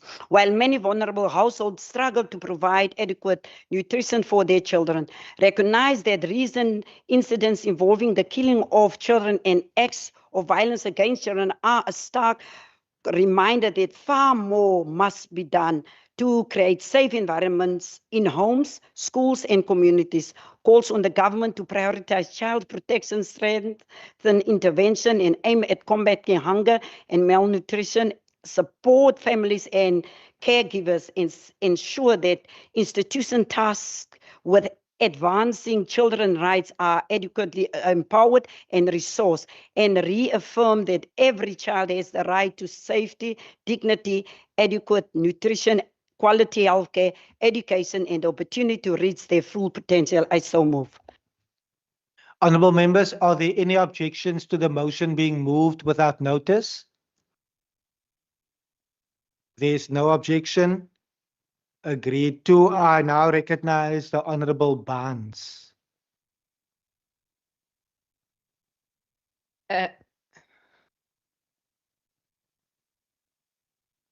Thank you, Deputy Speaker. Deputy Speaker, on behalf of the ANC, I move that the House notes with concern the Premier's First Thursdays initiative, which is presented as a platform to bring government closer to the people, but which is in its current form appears to function primarily as a public relations exercise aimed at creating positive image for the Democratic Alliance administration rather than meaningfully addressing the challenges faced by communities across the Western Cape. Further notes, Deputy Speaker, that these engagements are consistently hosted within Cape Town CBD, a location that remains inaccessible to many working class residents, township communities, rural residents, farm workers, unemployed youth, pensioners, and people living with disabilities who are most dependent on government services. Acknowledges that while public participation and government accessibility are important democratic principles, they must be implemented in a manner that reaches communities where the need is greatest and where residents continue to experience poverty. Unemployment, crime, inadequate housing, failing infrastructure, and limited access to essential government services. Recognizes that the meaningful public engagement cannot be confined to the corridors of government buildings in the city center, while lived realities of millions of Western Cape residents remains largely removed from these engagements. Calls on the Premier and the provincial government to decentralize the First Thursdays initiative by taking it directly to the township, informal settlements, rural towns, and working class communities across the province, allowing residents to engage with the provincial cabinet and senior government officials in their own communities, and further calls on the provincial government to ensure that the future public engagement programs prioritize accessibility, inclusivity, and responsiveness to the real needs of communities rather than serving as an image building exercise for the governing party. On Sugyuan side C, Premier. I so move. Honourable members, are there any objections to the motion being moved without notice? There is an objection. The motion will be printed on the order paper. I again recognize the Honourable Barnes. Honourable members, there is one presiding officer that has the floor. I have now recognized the Honourable Barnes. Thank you, Deputy Speaker. Deputy Speaker, I move on behalf of the ANC that the House notes with serious concern the incident at Sikelela Primary School in Crossroads, where at least 19 learners reportedly fell ill and required medical attention after allegedly consuming food products purchased from informal vendors operating near the school. Further notes that several learners had to be transported to healthcare facilities for treatment, causing distress to parents, educators, and broader community, and recognizes that this incident has once again highlighted the urgent need for stronger food safety monitoring and enforcement measures around schools. Further notes that children from the poor and working class communities are often exposed to unsafe food products sold in the vicinity of schools due to weak regulation, inadequate inspection, and poor coordination between the relevant authorities, and that the safety and well-being of learners cannot be compromised by failures in oversight and enforcement. Therefore, calls on the Western Cape government, the Provincial Minister of Education, the Provincial Minister of Health and Wellness, and the City of Cape Town to urgently investigate the circumstances surrounding this incident, strengthen food safety inspections around school, intensify public awareness campaigns, and implement measures to ensure that no learner is exposed to potentially harmful food products while pursuing their constitutional right to education. I so move, Deputy Speaker. Honourable members, are there any objections to the motion being moved without notice? There is an objection. The motion will be printed on the order paper. On the hybrid system, I recognize the Honourable Nkwensu. Thank you very much, Deputy Speaker. On behalf of the African National Congress, I move without notice that this House commends the cry of the excluded for convening the People's Assembly on 5 June 2026 in Kukuletu, aimed at building a broad popular front for service delivery, jobs, dignity, and social security for the people of the Western Cape. Acknowledges that the Assembly will bring together social movements, community organizations, unemployed formations, civic structures, and activists from across the province to deliberate on the pressing challenges facing working class communities in the Western Cape. Recognizes that the Assembly is convened against the backdrop of a deepening chronic crisis of underdevelopment characterized by unemployment, poverty, inequality, collapsing municipalities, corruption, violent crime, hunger, and the continued marginalization of working class communities. Note that the objective of this initiative is to build a principled and united popular front capable of defending communities, threatening grassroots struggles, and advancing people's demands and promoting democratic participation in the struggle for a better life for all. And therefore, calls on this House to support and welcome the People's Assembly as an important platform for community mobilization, popular participation, and collective action in pursuit of social and economic justice for the people of the Western Cape. I so move, Speaker. Honourable members, are there any objections to the motion being moved without notice? There is an objection. The motion will be printed on the order paper. I again recognize the Honourable Nkwensu. Once again, on behalf of the African National Congress, I move without notice that this House condemns the reckless conduct of the chairperson of the National Assembly Police Portfolio Committee, Honorable Ian Cameron, for his repeated habit of taking sensitive policing and security matters into the public domain in a manner that risks undermining the operational effectiveness of law enforcement agencies. Acknowledges that South Africa faces a deep crisis of violent crime, organized criminality, and attacks on law enforcement personnel, requiring responsible leadership and the safeguarding of security information.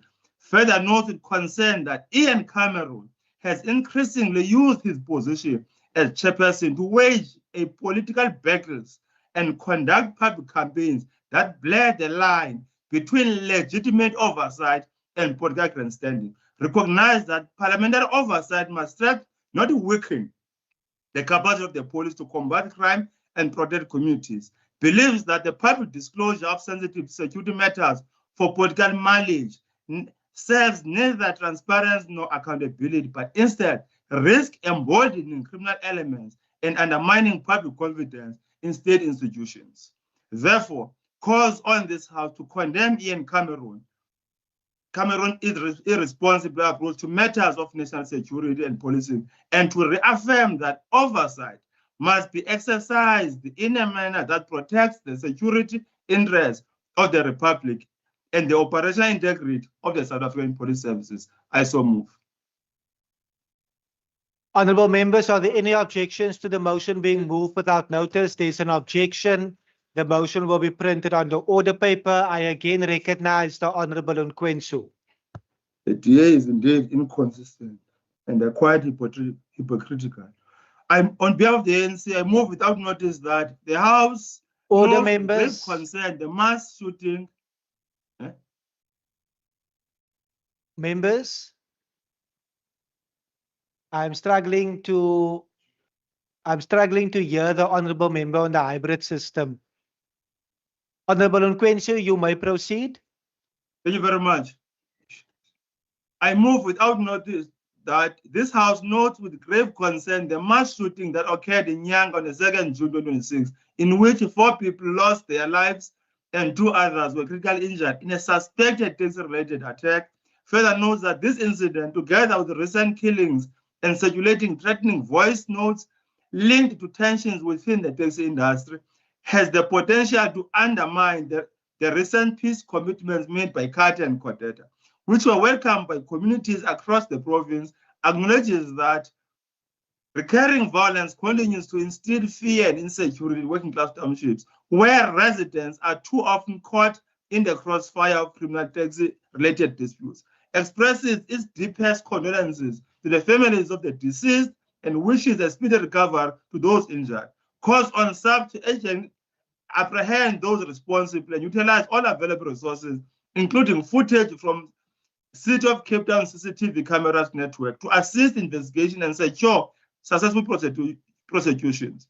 And notes with concern that despite the repeated claims regarding the value of cities' surveillance infrastructure in fighting crime, residents of working class townships continue to experience devastating incidents of violence, raising serious questions about whether these systems are adequately deployed and effectively utilized in communities most affected by crime. Further calls on the Western Cape government to strengthen the crime prevention initiatives, improve community safety interventions, and work towards lasting solutions to the recurring taxi-related violence and other forms of violent crime affecting communities across the Western Cape, and reaffirms that all residents have the right to live in safe and secure communities free from fear, violence, and lawlessness. I so move. Honourable members, are there any objections to the motion being printed on the motion? There is an objection. The motion will be printed on the order paper. I again recognize the Honourable Nkwensu.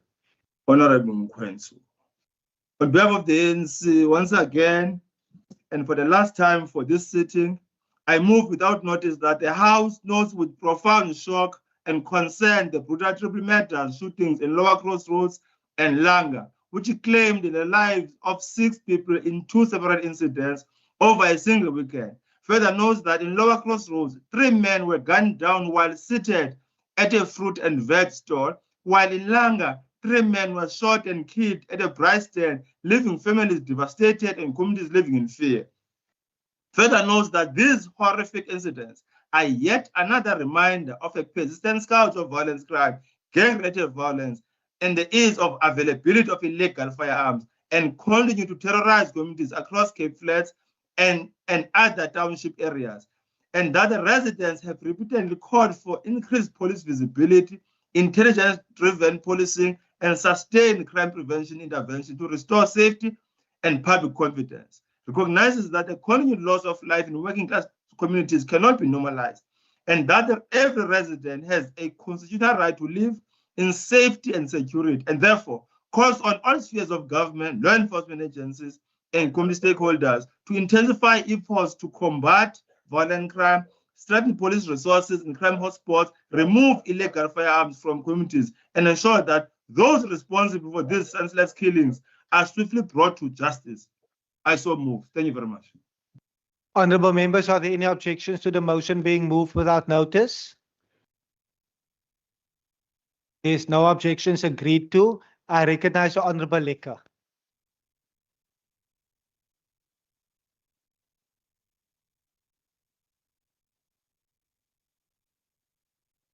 Thank you, Deputy Speaker. I move that the House notes with serious concern the reports that a Sea Point resident has suffered extensive property damage allegedly caused by an ongoing construction activities of a neighboring multi-story development, including damage to a boundary wall, cracked windows, structural disturbance, and severe noise and environmental disruption. Further notes that the resident has raised this concern with the City of Cape Town, the ward councillor, and the developers, but continues to experience significant disruptions to her home and property as construction proceeds adjacent to her residence.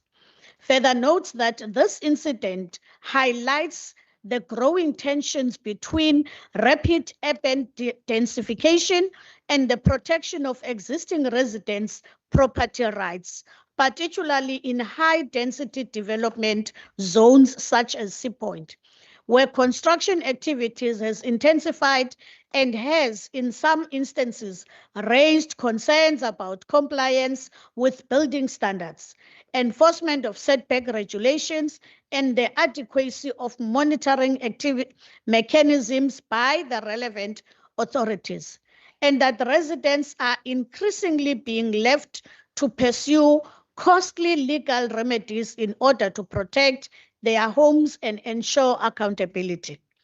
Recognizes that while urban development is necessary for economic growth and spatial transformation, it must not come at the expense of residents' constitutional rights to property, safety, and an environment that is not harmful to their well-being, and therefore calls on the City of Cape Town and the relevant provincial authorities to urgently investigate the allegations of damage, ensure strict compliance with approved building plans and construction regulations, strengthen enforcement mechanisms, and provide affected residents with appropriate recourse and protection when negligence or non-compliance is identified. I so move. Honourable members, are there any objections to the motion being moved without notice? The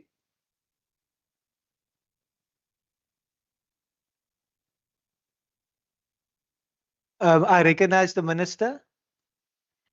Thank you so much, Deputy Speaker. I would like to rise on a point of order. The particular motion doesn't actually indicate who it is or what the specific details is. So even if this house and the particular wording in the rule book that I'm referring to under the point of order section is regarding practices of this house, we can't call on the city to do something and then we don't send them the information to ask them what happened. So I would like the presiding officer and the table staff to please have a look at this motion. And I would like and if there's something that happened, we would like to be able to assist. So can we please get the details of this in order to deal with it? Thank you, Minister. Honourable Leka, I see you. Thank you, Deputy Speaker. I want to raise an order on you, Deputy Speaker, because the Honourable MEC is negotiating on how a motion must be written, of which there is no such a rule. She must rather object or agree with the motion. It's a free lecture 105. Honourable members, how we will proceed in this regard. I've taken the point by the Minister. I've listened to Member Leka, also afforded Member Leka additional seconds in order to conclude the motion because I wanted to put it to the House. So once again, honourable members, are there any objections to the motion being approved? Is there any objection to the motion being moved without notice? There's an objection. Honourable members, that concludes motions without notice. Honourable members, that concludes motions without notice. The Secretary will now read the first order of the day.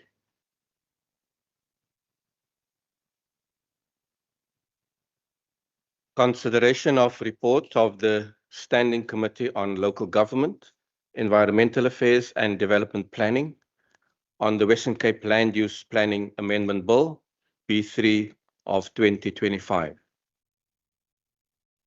Honourable members, I have been informed by the Chief Whip that the Programming Authority resolved that there would be no speakers list.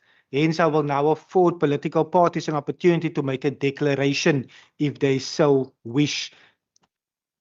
Are you rising on a point of order? Yes. Honourable Okay. Barnes. Deputy Speaker, I thought I'm going to afford you an opportunity to perhaps take us into confidence.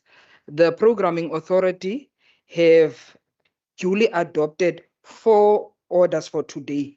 I only see on the order paper 3. The consideration and finalization of the Constitution of the Western Cape Amendment Bill as adopted by the Programming Authority.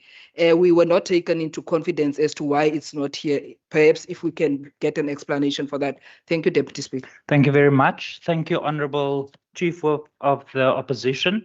The 4th order was withdrawn by the in the member's name who has submitted the bill. It was not yet tabled in the House, so it did not belong to the House at that point, so it didn't need to come to the House. The same way that members can withdraw questions from the question paper before it gets to the House, the same happened in that instance. With that being said, I recognize the ANC.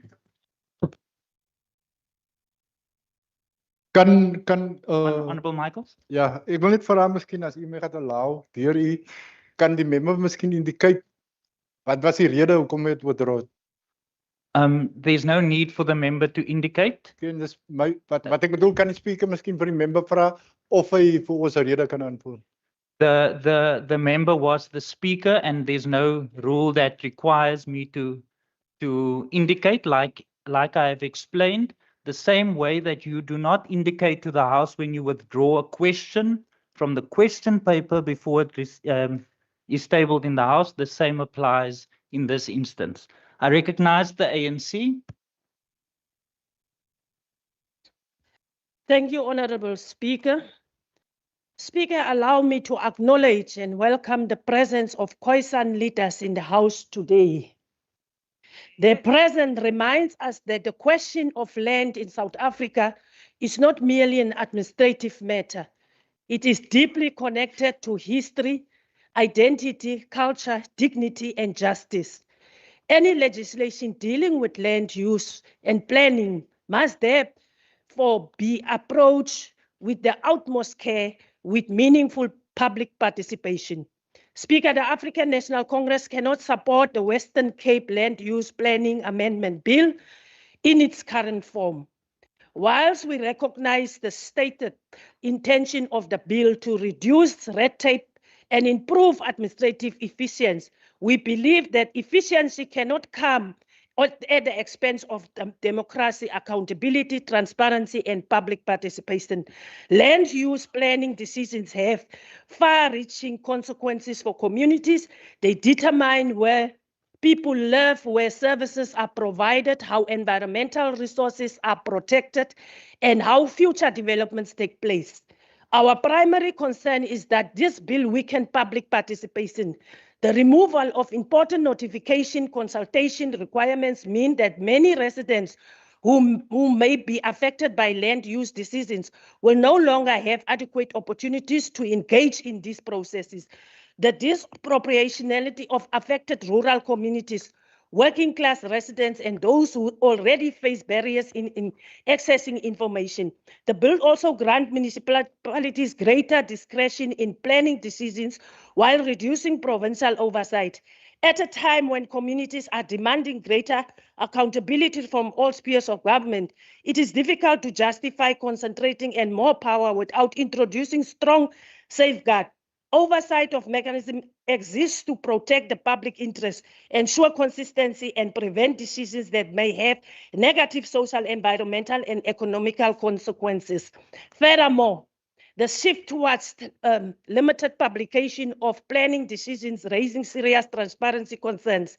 Public trust in government institutions depend on openness and accessibility. Decisions that shape the future of the community should be widely communicated and easily accessible to all residents, not only to those with the resources and capacity to monitor technical processes. For these reasons, the African National Congress rejects this bill, remain committed to planning systems that balance efficiency with accountability, development with inclusion, and growth with meaningful public participation. The people of the Western Cape deserve nothing less. Thank you, Speaker. Baie dankie aan die agbare lid. Order. Order. Before I recognize the PA, just a friendly reminder to our visitors in the gallery. You may not participate in the proceedings of the House, but I think the Deputy Speaker did welcome you. You are very welcome at the sitting, but you cannot participate on the floor. With that being said, I recognize the PA. Speaker, am I audible? You are indeed audible.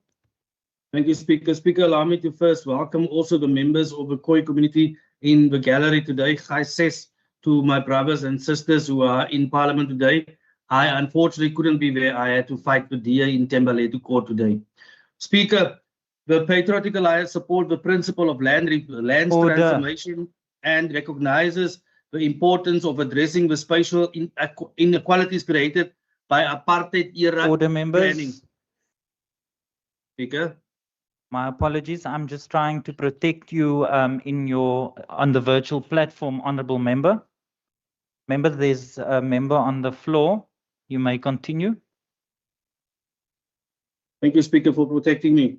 Speaker, the Patriotic Alliance supports the principle of land transformation and recognizes the importance of addressing the spatial inequalities created by the apartheid-era planning. However, given the potential implications of the Land Use Planning Amendment Bill on municipalities' decision-making and the management of municipality land, we believe that further scrutiny is required. We don't want actions like what is happening in Knoflokskraal to continue. We therefore call on additional investigation into this bill and its practical impact on our people and municipalities. Furthermore, we are of the view that broader public participation should be undertaken to ensure that all affected stakeholders have an opportunity to make meaningful input before the bill is finalized. I thank you. Says Amase. Thank you very much, honourable member. I recognize the EFF.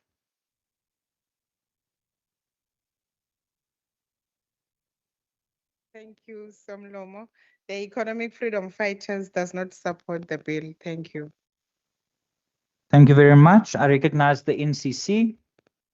Speaker, ek wil ook net die mense van Salarispas of die Khoi mense van Salarispas recognize as my geboorteplek en ek is trots om julle te sien en geassosieer te word met julle en die NCC reject ook die bill. Dankie. Thank you very much. The Freedom Front Plus.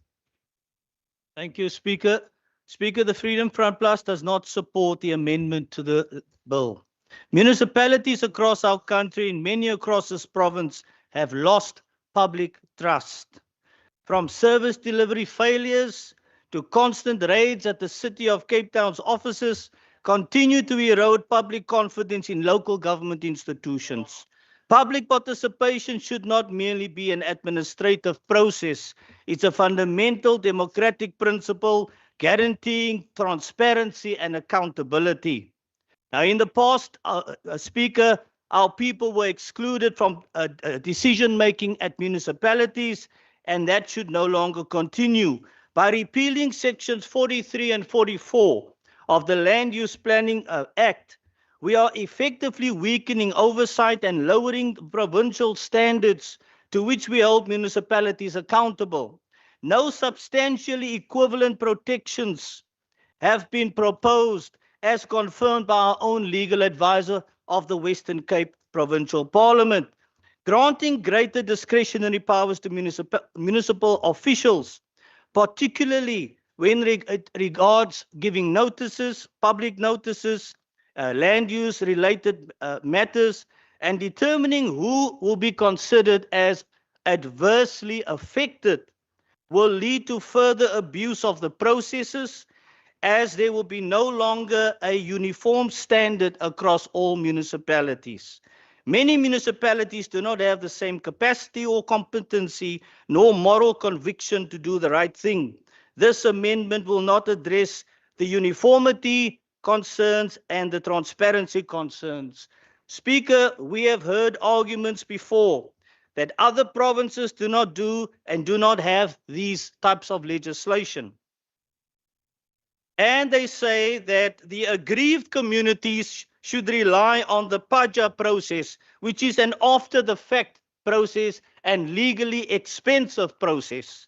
The Western Cape historically has been better governed than other parts of the country, precisely because of stronger oversight mechanisms and governance frameworks. Municipalities who underperform cannot justifiably be given more discretionary powers when it comes to land use planning processes. Speaker, furthermore, constitutionally, municipal bylaws may not contradict any provincial or national legislation. Provincial legislation therefore remains an important safeguard within our governance framework. For that reason, and for these that I've mentioned, we therefore do not support the amendment. Thank you. Thank you very much. I recognize Al Jamaa. Thank you very much, Honorable Speaker. Honorable Speaker, while more than 80% of the agricultural land in the Western Cape still is in the hands of white farmers, the Al Jamaa, we do not support this bill. Thank you very much, Speaker. Thank you very much. I recognize the ACDP. Speaker, we will not make a statement. Thank you. Thank you very much. I recognize Good. Thank you, Speaker. Speaker, the amendments to the Western Cape LUPA deserve scrutiny because they simultaneously strip minimum public participation requirements and weaken the spatial planning safeguards this province depends on. Land use decisions are not merely technical exercises. They shape people's daily lives, where people live, how far they travel to work, whether children have access to schools, whether communities are integrated or fragmented. And these amendments cut at both participation and planning integrity at once. On participation, clauses 14, 15, and 16 repeal the mandatory minimum notice and consultation requirements and halve comment periods from 60 days to 30 days. In a country still defined by deep spatial inequality, minimum participation standards are not procedural luxuries. They are constitutional necessities. Stripping them does not produce efficiency, it produces exclusion. On spatial frameworks, Clause 6 rewrites the consistency standard. Developments will now need only to avoid conflicting with a spatial development framework's main goals, rather than positively aligning with its specific designations. Bodies like the Cape Town Municipal Planning Tribunal will have even less reason to enforce these frameworks rigorously.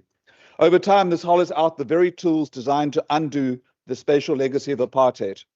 What is the point of carefully crafted spatial plans if they can be routinely sidestepped? What does it mean for spatial justice when speed and convenience begin to outweigh inclusion and coherence? Efficiency does matter, but once minimum participation standards are stripped away and planning frameworks are diluted, the costs are not procedural. They are structural, enduring, and borne by the most vulnerable. These amendments in their current form cannot be supported. Thank you. Thank you very much. I recognize Good. The DA, my apologies. Thank you, Speaker. Speaker, the Western Cape Land Use Planning Amendment Bill was referred to the Standing Committee on Local Government, Environment and Development Planning on the 8th of July 2025. The committee subsequently published the bill in the Provincial Gazette on the same date. To facilitate public participation, identified stakeholders were then invited to participate in consultations on the 6th of August 2025. The Standing Committee then resolved to conduct a series of public consultations across the province, including sessions in Saldanha on the 16th of September 2025, Stellenbosch on the 17th of September 2025, Plettenberg Bay on the 30th of September 2025, and Cape Town on the 1st of October 2025, which included an option for the public to participate virtually. A total of 253 people attended the consultations, during which 21 written submissions and 51 verbal submissions were received and recorded for consideration. Last month, our committee received comprehensive feedback from the department on the comments received. The department's feedback indicated that there were no further amendments that were required arising from the inputs received. We also received an opinion from our committee legal advisor on the interpretation of an aspect of the legislation, and thereafter the committee resolved to provide an opportunity for this opinion to be articulated in a formal document. The department was also given an opportunity to respond, and members were able to ask questions and apply their minds during the standing committee meeting. After it was established that all amendments were constitutionally sound, members were then provided with an opportunity to indicate whether they were in support of the amendments from a policy perspective. The committee chose to support the amendments, with the ANC and the Freedom Front Plus voting against. After the extensive public participation, as well as an extended opportunity to further examine aspects of the proposed bill, the DA is fully satisfied that the amendments are desirable. The department has demonstrated clearly that these amendments serve to improve the planning process by helping to reduce red tape in relation to land use planning matters and to make the process more user-friendly. The DA is fully in support of the proposed amendments. Thank you. Thank you very much, honourable members. Honourable members, I have to announce that there are currently 38 honourable members present and entitled to vote, and the House is therefore quorate. The question put before the House that the report of the Standing Committee on Local Government, Environmental Affairs and Development Planning on the Western Cape Land Use Planning Amendment Bill B3 of 2025 be adopted. Honourable Chief Whip of the Opposition, is that a point of order? Yes, Speaker, I'm rising to call for a division for the show of hands. No Okay. yea and no say. Absolutely.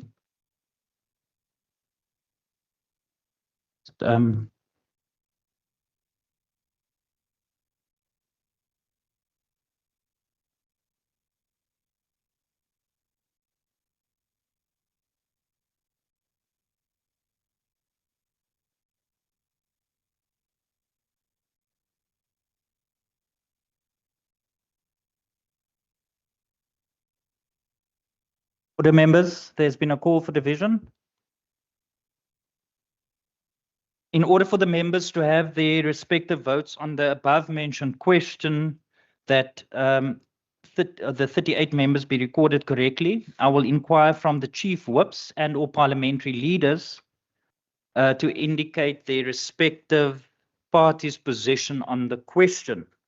For political parties represented in the WCPP by more than one member, I will then also inquire from the members of such parties whether any of such members wish to record a vote different to the vote of their party.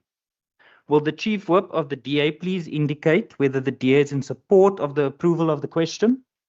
Unanimously in support, Honourable Speaker.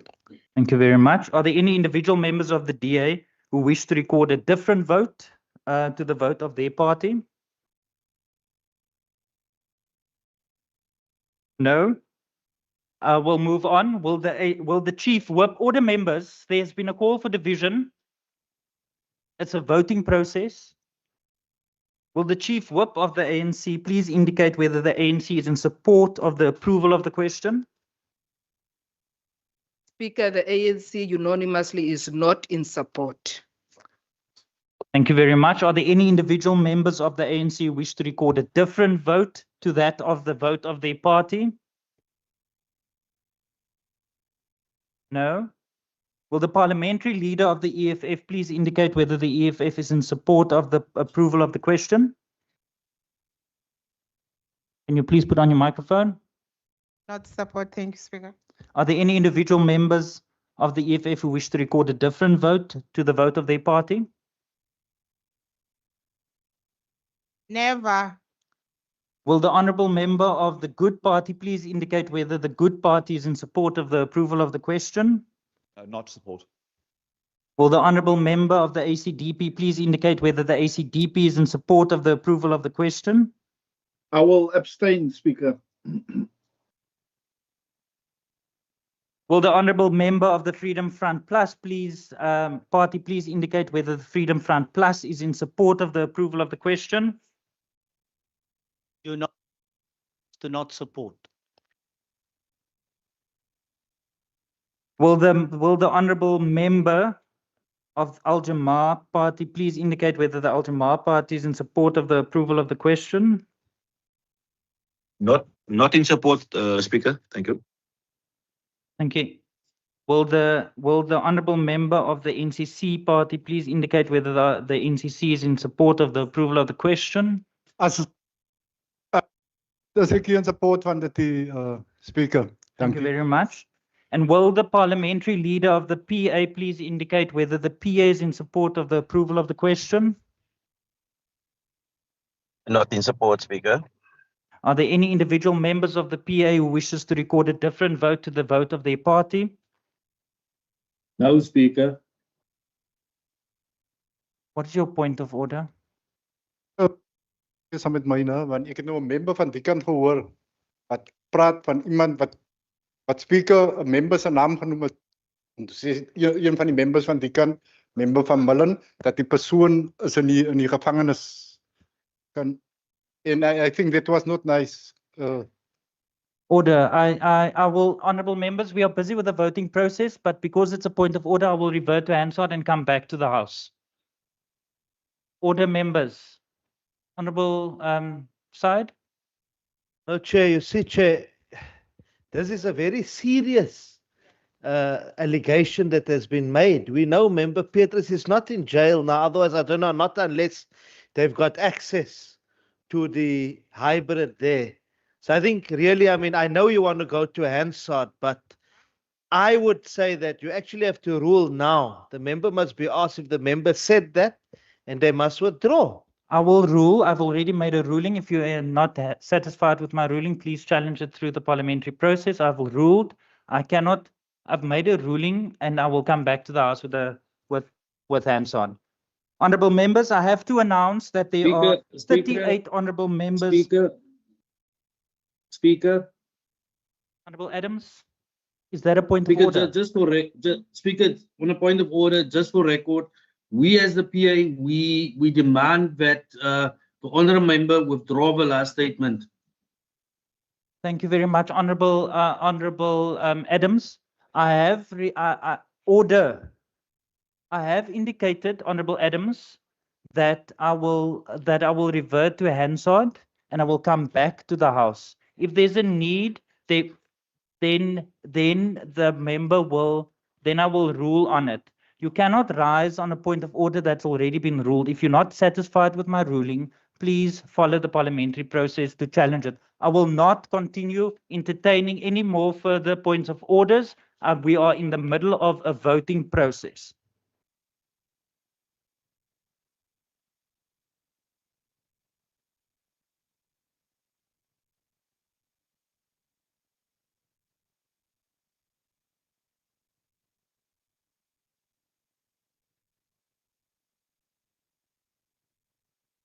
Honourable members, you must just give me an opportunity. We're just doing the tallies and then I will come back to the House.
Order, members. I have to announce that 21 honourable members are in support of the approval of the question and 13 are opposed to the approval of the question. The question has therefore been adopted. The names of the individual members present and their support or otherwise for the question before the House will be recorded in the minutes of proceedings to ensure a full record of the voting on the consideration of the question. The Secretary will read the second order of the day. Consideration and finalization of the Western Cape Land Use Planning Amendment Bill, B3 2025. I recognize the Honourable Minister. Honourable Speaker, I move for the bill to be approved. Thank you very much. There being no list of speakers, are there any objections to the bill being approved? There is an objection. I have to announce that there are currently 38 honourable members present and entitled to vote, and the House is therefore quorate. Those in favour of the bill, Honourable Chief Whip. Thank you, Speaker, for division again. Absolutely, we will do that. Can I just ask that the honourable members please work with me while we do this? In order for the honourable members to have their respective votes on the above-mentioned question be recorded correctly, I will inquire from the Chief Whips and/or of parliamentary leaders to indicate the respective parties' position on the question. For political parties represented in the WCPP by more than one member, I will also inquire from the members of such parties whether any of such members wish to record a vote different to the vote of their party. Will the Chief Whip of the DA please indicate whether the DA is in support of the approval of the question? Honourable Speaker, the DA is in support, but I just wanted to check on a point of procedure whether there are more than one member calling for the division. Because don't we need 4 members to support the calling of a division? Thank you very much. Honourable Chief Whip, there was an indication by the Chief Whip, but just for the record, can I get the 4 members to indicate that they indeed support the division? There has been enough support for the division. No, order. Are there any individual members of the DA who wish to record a vote different to the vote of their party? No. Will the Chief Whip of the ANC, Honourable Heron, is that a point of order? Yes, Speaker, and it is about the process of voting. I'm not sure what rules you're reading from, but the rules of order require the bells to be rung and in order for a division to take place. Secondly, we're not being told how many members of the Democratic Alliance are present. So surely the Chief Whip should say he's got 20 members present and they all support the bill. Thank you. I do that at the end, but I will just double check with the table staff. Table staff, if you can please direct.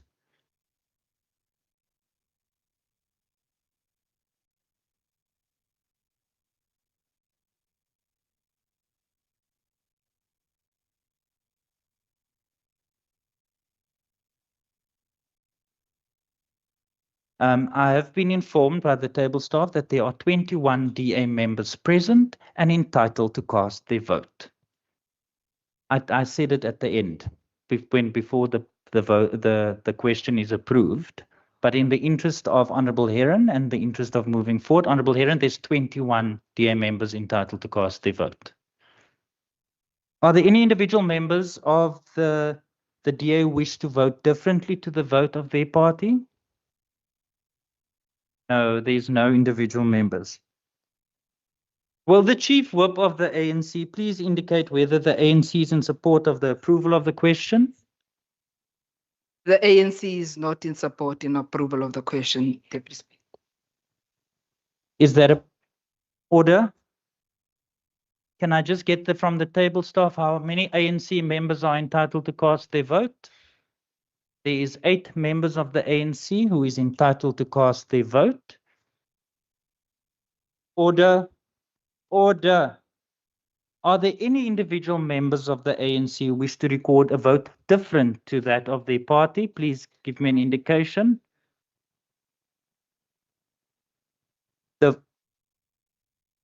The 8 members of the ANC is recording the same vote as announced by the chief whip of the ANC. Are there any individual? Will the party leader of the EFF please indicate whether the EFF is in support of the approval of the question? 2 members not in support, Speaker. Thank you. Thank you very much. The EFF has indicated that they are order members. The EFF has indicated that they are 2 members and they are not in support.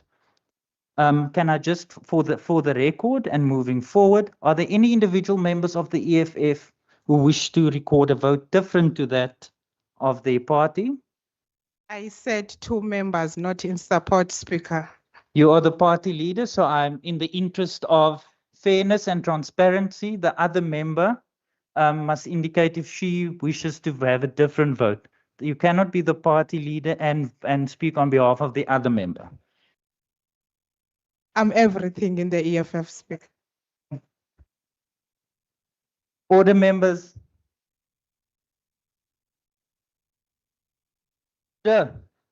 Order. Honorable Kasim, on a serious point, do you... Speaker, our vote is the same. We're against it. Thank you. Thank you very much. Will the honorable member of good order members, will the honorable member of the Good Party please indicate whether the Good Party is in support of the approval of the question? No, Speaker, we're not. Thank you. Thank you very much. Will the honorable member of the ACDP please indicate whether the ACDP is in support of the approval of the question? Speaker, I abstain again. Will the honorable member of the Freedom Front Plus please indicate whether the Freedom Front Plus is in support of the approval of the question? Honorable Speaker, the Freedom Front Plus is not in support of the approval of the question. Thank you. Thank you very much. Will the honorable member of Al Jamar please indicate whether Al Jamar is in support of the approval of the question? Speaker, Al Jamar is not in support. Thank you. Will the honorable member of the NCC please indicate whether the NCC party is in support of the approval of the question? We are not in support.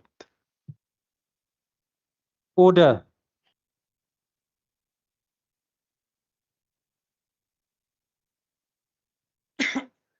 Order. Order. Will the parliamentary leader of the PA please indicate whether the PA is in support of the approval of the question? We are not in support, Speaker. Are there any individual member of the PA who wish to record a different vote to the vote of their party? No, Speaker. No, no, no. Thank you very much. I have to announce that 21 honorable members are in support of the approval. I have to announce that 21 honorable members are in support of the approval of the question and 16 are opposed to the approval of the question. The question has therefore been adopted. The names of the individual members present and their support or otherwise for the question before the House will be recorded in the minutes of the proceedings to ensure a full record of the voting on the consideration of the question. The Secretary will read. Let me just do this for the record. The Secretary will read the bill.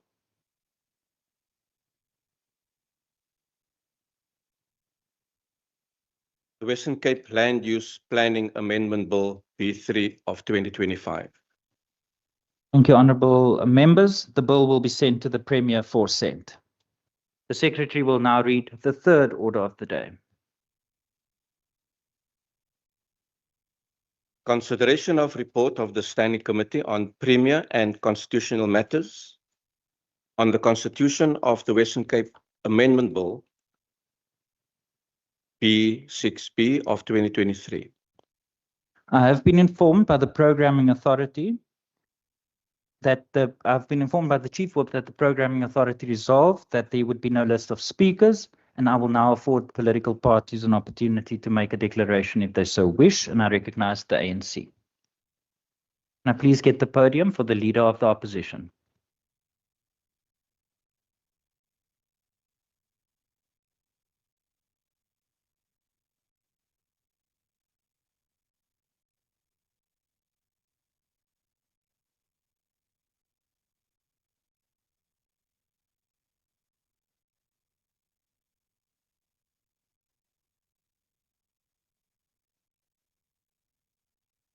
Order, members, when we do the modernization, then you can put it in the survey. Honourable Speaker, the ANC rises to declare its position on the report concerning the proposed amendment of the Western Cape Constitution to increase the number of members of the Provincial Parliament by 6 seats. Let us be clear, the ANC is not opposed to increasing the size of the legislature. We support democracy, stronger oversight, improved representation, and a legislature that better reflects the growing population and diverse voices of the Western Cape. But the issue is not whether there should be an increase. The issue is whether this House should support the DA's arbitrary proposal of 6 additional seats without any attempt to engage across the board in a flexible manner. Our position is consistent. If the Western Cape increases the number of seats, it must either do so in line with the IEC formula and the constitutional approach followed in the rest of South Africa, or at least engage in good faith with all political parties, including the official opposition, on a possible middle ground. The bill is another example of Western Cape DA exceptionalism, an attempt to stand apart from the country, not for the betterment of democracy, but for political control. There is also a contradiction in the DA's approach. When the DA needs relatively smaller parties to amend the Western Cape Constitution, it suddenly discovers them and seeks their support. But when smaller parties ask for more speaking time, fairer participation, and a meaningful space in debates, motions, committees, and programming, the DA does not show the same respect. That is selective democracy. Smaller parties matter to the DA when their votes are needed, but not when their voices must be heard. 6 additional seats will not meaningfully transform oversight, strengthen public participation, or fix weaknesses in committee work and constituency accountability. Seat increase proposals must be coupled with guarding against the shutting down of oversight.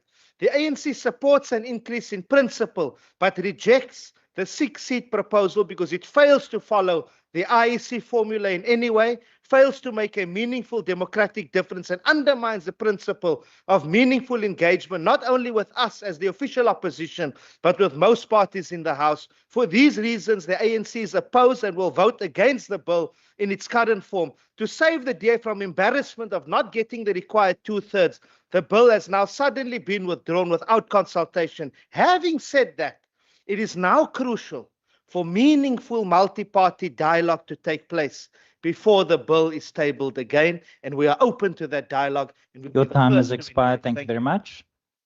I recognize the PA. Thank you, Speaker. The Patriotic Alliance take note of the report from the committee and support the recommendation that the bill be referred back. Therefore, we would like the committee to take the following into consideration: the demographics, the benefit to rural and isolated communities, population growth, registered voters, strengthening of oversight, the financial implication on the taxpayers and administration, inputs from the IEC, public participation, and all applicable laws. Thank you, Speaker. Thank you very much. I recognize the EFF. Speaker, the EFF will not be supporting the Western Cape Amendment Bill in relation to the determination of the number of members as it stands. The EFF also want to emphasize and rejects the 6-seat proposal on the basis that it fails to follow the IEC formula. And once again, like the ANC has said as well, it undermines the principle of meaningful engagement with parties on the side of the House. So once again, therefore, the EFF does not support and vote against the bill in its current form. Thank you. Thank you very much. I recognize the NCC. Speaker, die NCC is ook in beginsel wat ons sê dat ja, dit moet gedoen word, maar ons het 'n probleem met die aantal. Ons is ook wat ons sê die IEC formule moet in ag geneem word en tot daai rede gaan ons nie soos dit hier gepropose word support nie. Dankie. Thank you very much. I recognize the Freedom Front Plus. Thank you, Speaker. Speaker, the Freedom Front Plus does not support the Western Cape Amendment Bill. The Freedom Front Plus acknowledges that representative democracy comes at a financial cost to taxpayers. We also acknowledge that the population growth justifies a review of the number of seats in the Western Cape Parliament. We are therefore not opposed to the increase in principle. However, Speaker, the amendment is being brought before this House without meaningful consensus sought from all political parties represented in the 7th Parliament. The governing party in the Western Cape, being the DA, does not have the required 2/3 majority to amend the constitution of the Western Cape. Therefore, the amendment should ideally be preceded by broad engagement and consensus building with opposition parties. The amendment is only envisaged to take effect in 2029, so there's time for consensus seeking. Speaker, by comparison, Limpopo has a population of 6.4 million with 64 members. The Eastern Cape has a population of 7.1 million with 72 members. The Western Cape is a rapidly growing population of more than these provinces, and the proposal to take it to 48 members is below the IEC's minimum requirement, will not serve in the interest of adequate, fair, and effective oversight. The Freedom Front Plus is of the view that population size should not be the only consideration when determining representation. The Western Cape is geographically also covers approximately 129,462 square kilometers. Members serving constituencies in Cape Town face very different realities from those serving communities of Beaufort West, Matsikama, Central Karoo, Overberg, and the West Coast. A fair, balanced formula should therefore be considered for both population and geography. Speaker, the proposed seats does not consider this. For these reasons, the Freedom Front Plus cannot support the current or the amendment in its current form. Thank you. Thank you very much. I recognize Al-Jamal. Thank you, Honourable Speaker. Al-Jamal does not support the bill. Thank you, Speaker. Thank you very much. ACDP. Thank you, Speaker. Speaker, the ACDP do support the amendment of the Western Cape Constitution. Looking at the financial implications, 6 seats will cost year 1 23 million, year 2 20 million, year 3 21 million. If we look at taking the provincial parliament to 71 or 72, it will cost 101 million the first year, 98 million the second year, and 103 million the third year. So although the ACDP would have wanted to see more, but we also know the financial burden that the province is under, and that is why we support the bill, the amendment to the Western Cape Constitution. Speaker, we know that the IEC formula-based approach is 1 member per 100,000 residents, but we also believe that the public purse being under financial pressure, we recommend and we support the amendment in its current form. Thank you, Speaker. Thank you very much. I recognize Good. Thank you, Speaker. Speaker, South Africans are struggling. The cost of living is punishing families. Housing backlogs grow every year. Infrastructure crumbles. Unemployment is hollowing out communities. 53% of the Western Cape is hungry. And what does the DA want to bring? A proposal to hire 6 more politicians. At this moment in this province, that is the priority the DA wants to spend our money on.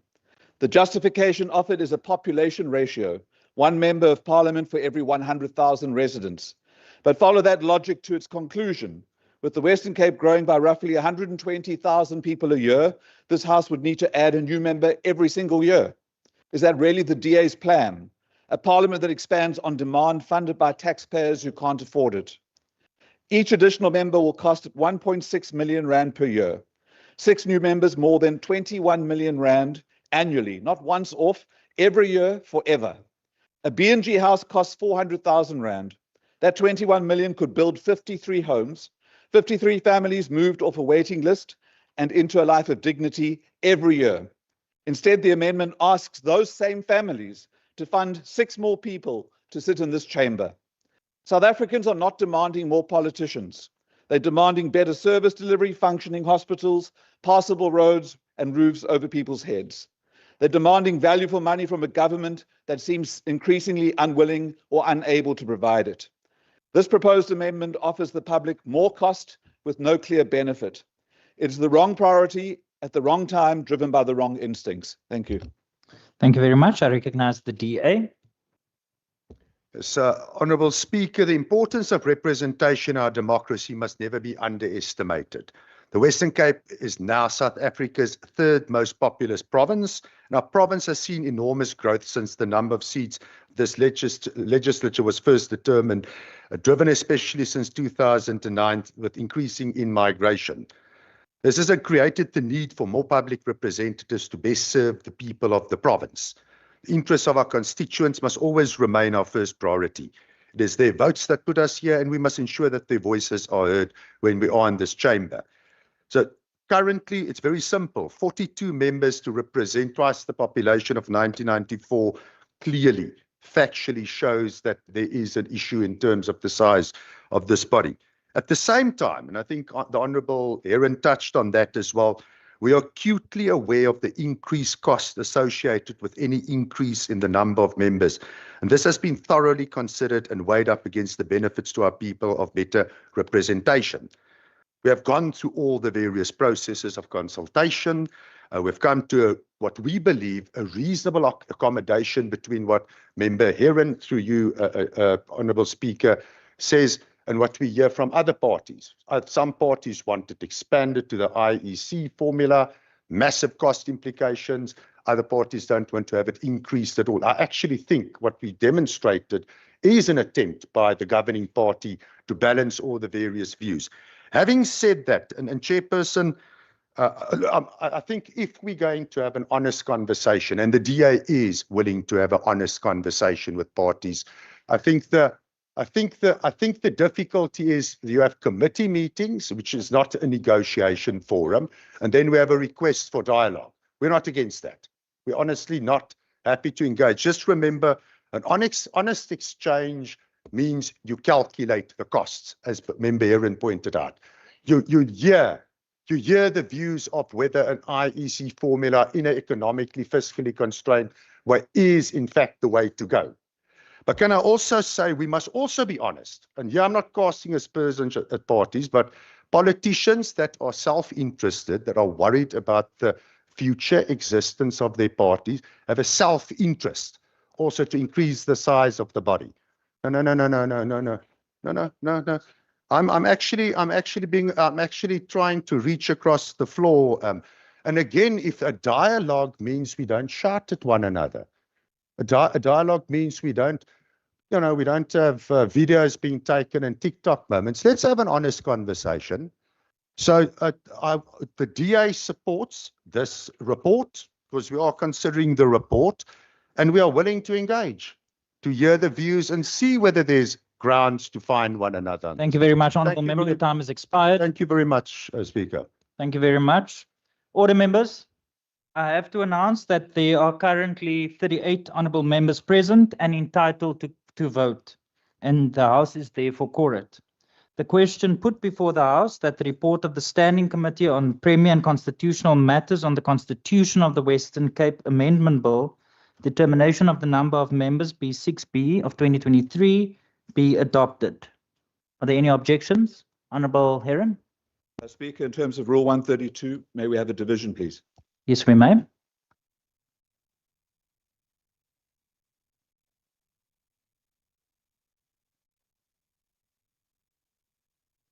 Can you please rise in terms of the rules, the 4 members? You're not on your feet. Can you please be on your feet when you rise? Thank you very much.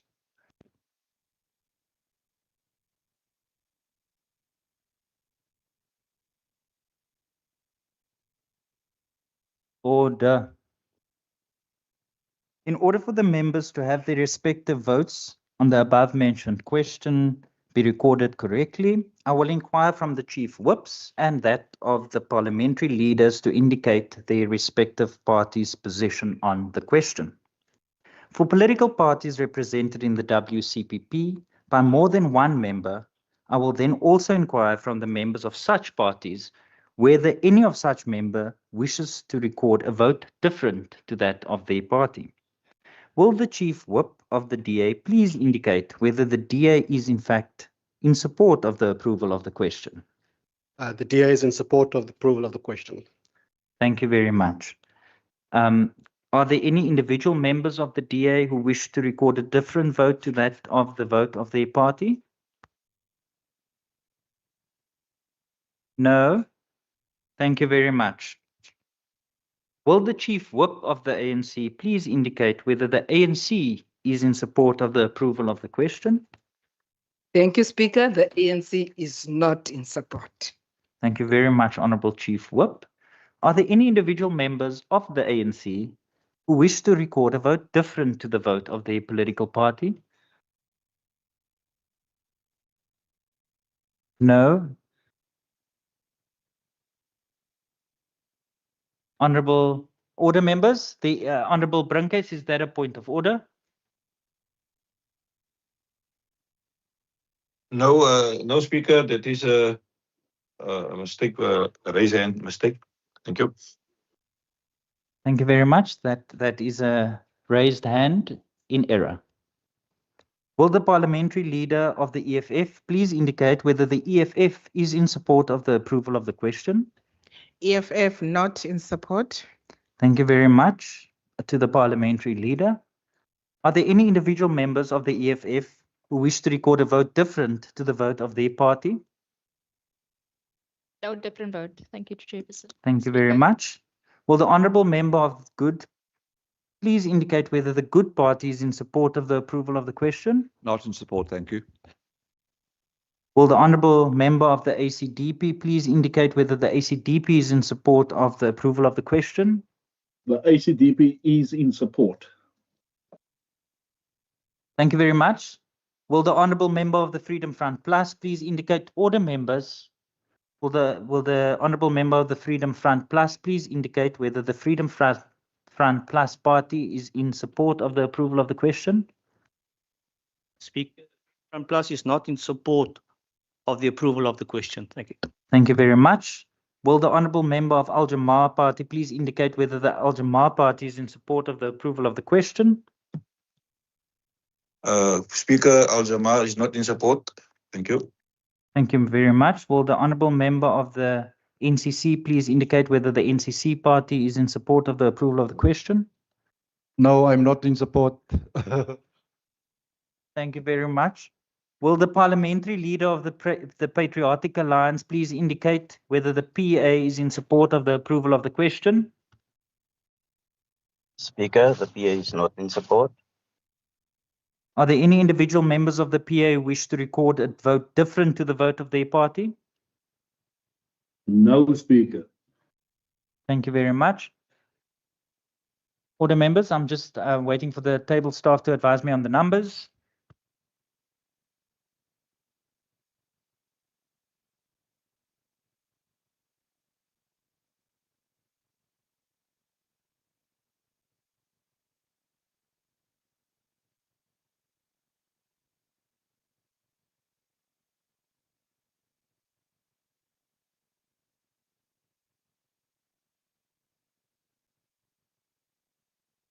Thank you very much. I have to announce that 23 honourable members are in support of the approval of the question and 16 are opposed to the approval of the question. The question has therefore been adopted. The report of the Standing Committee on the Premier and Constitutional Matters on the Constitution of the Western Cape Amendment Bill, determination of number of members, B6B of 2023, has therefore been adopted. Honourable members, I wish to just remind you that directly after the adjournment, members are required to remain behind for the CPA AGM. Honourable members, that concludes the business for the day. The secretary will now end the meeting and all members will exit it from the sitting. The House is adjourned.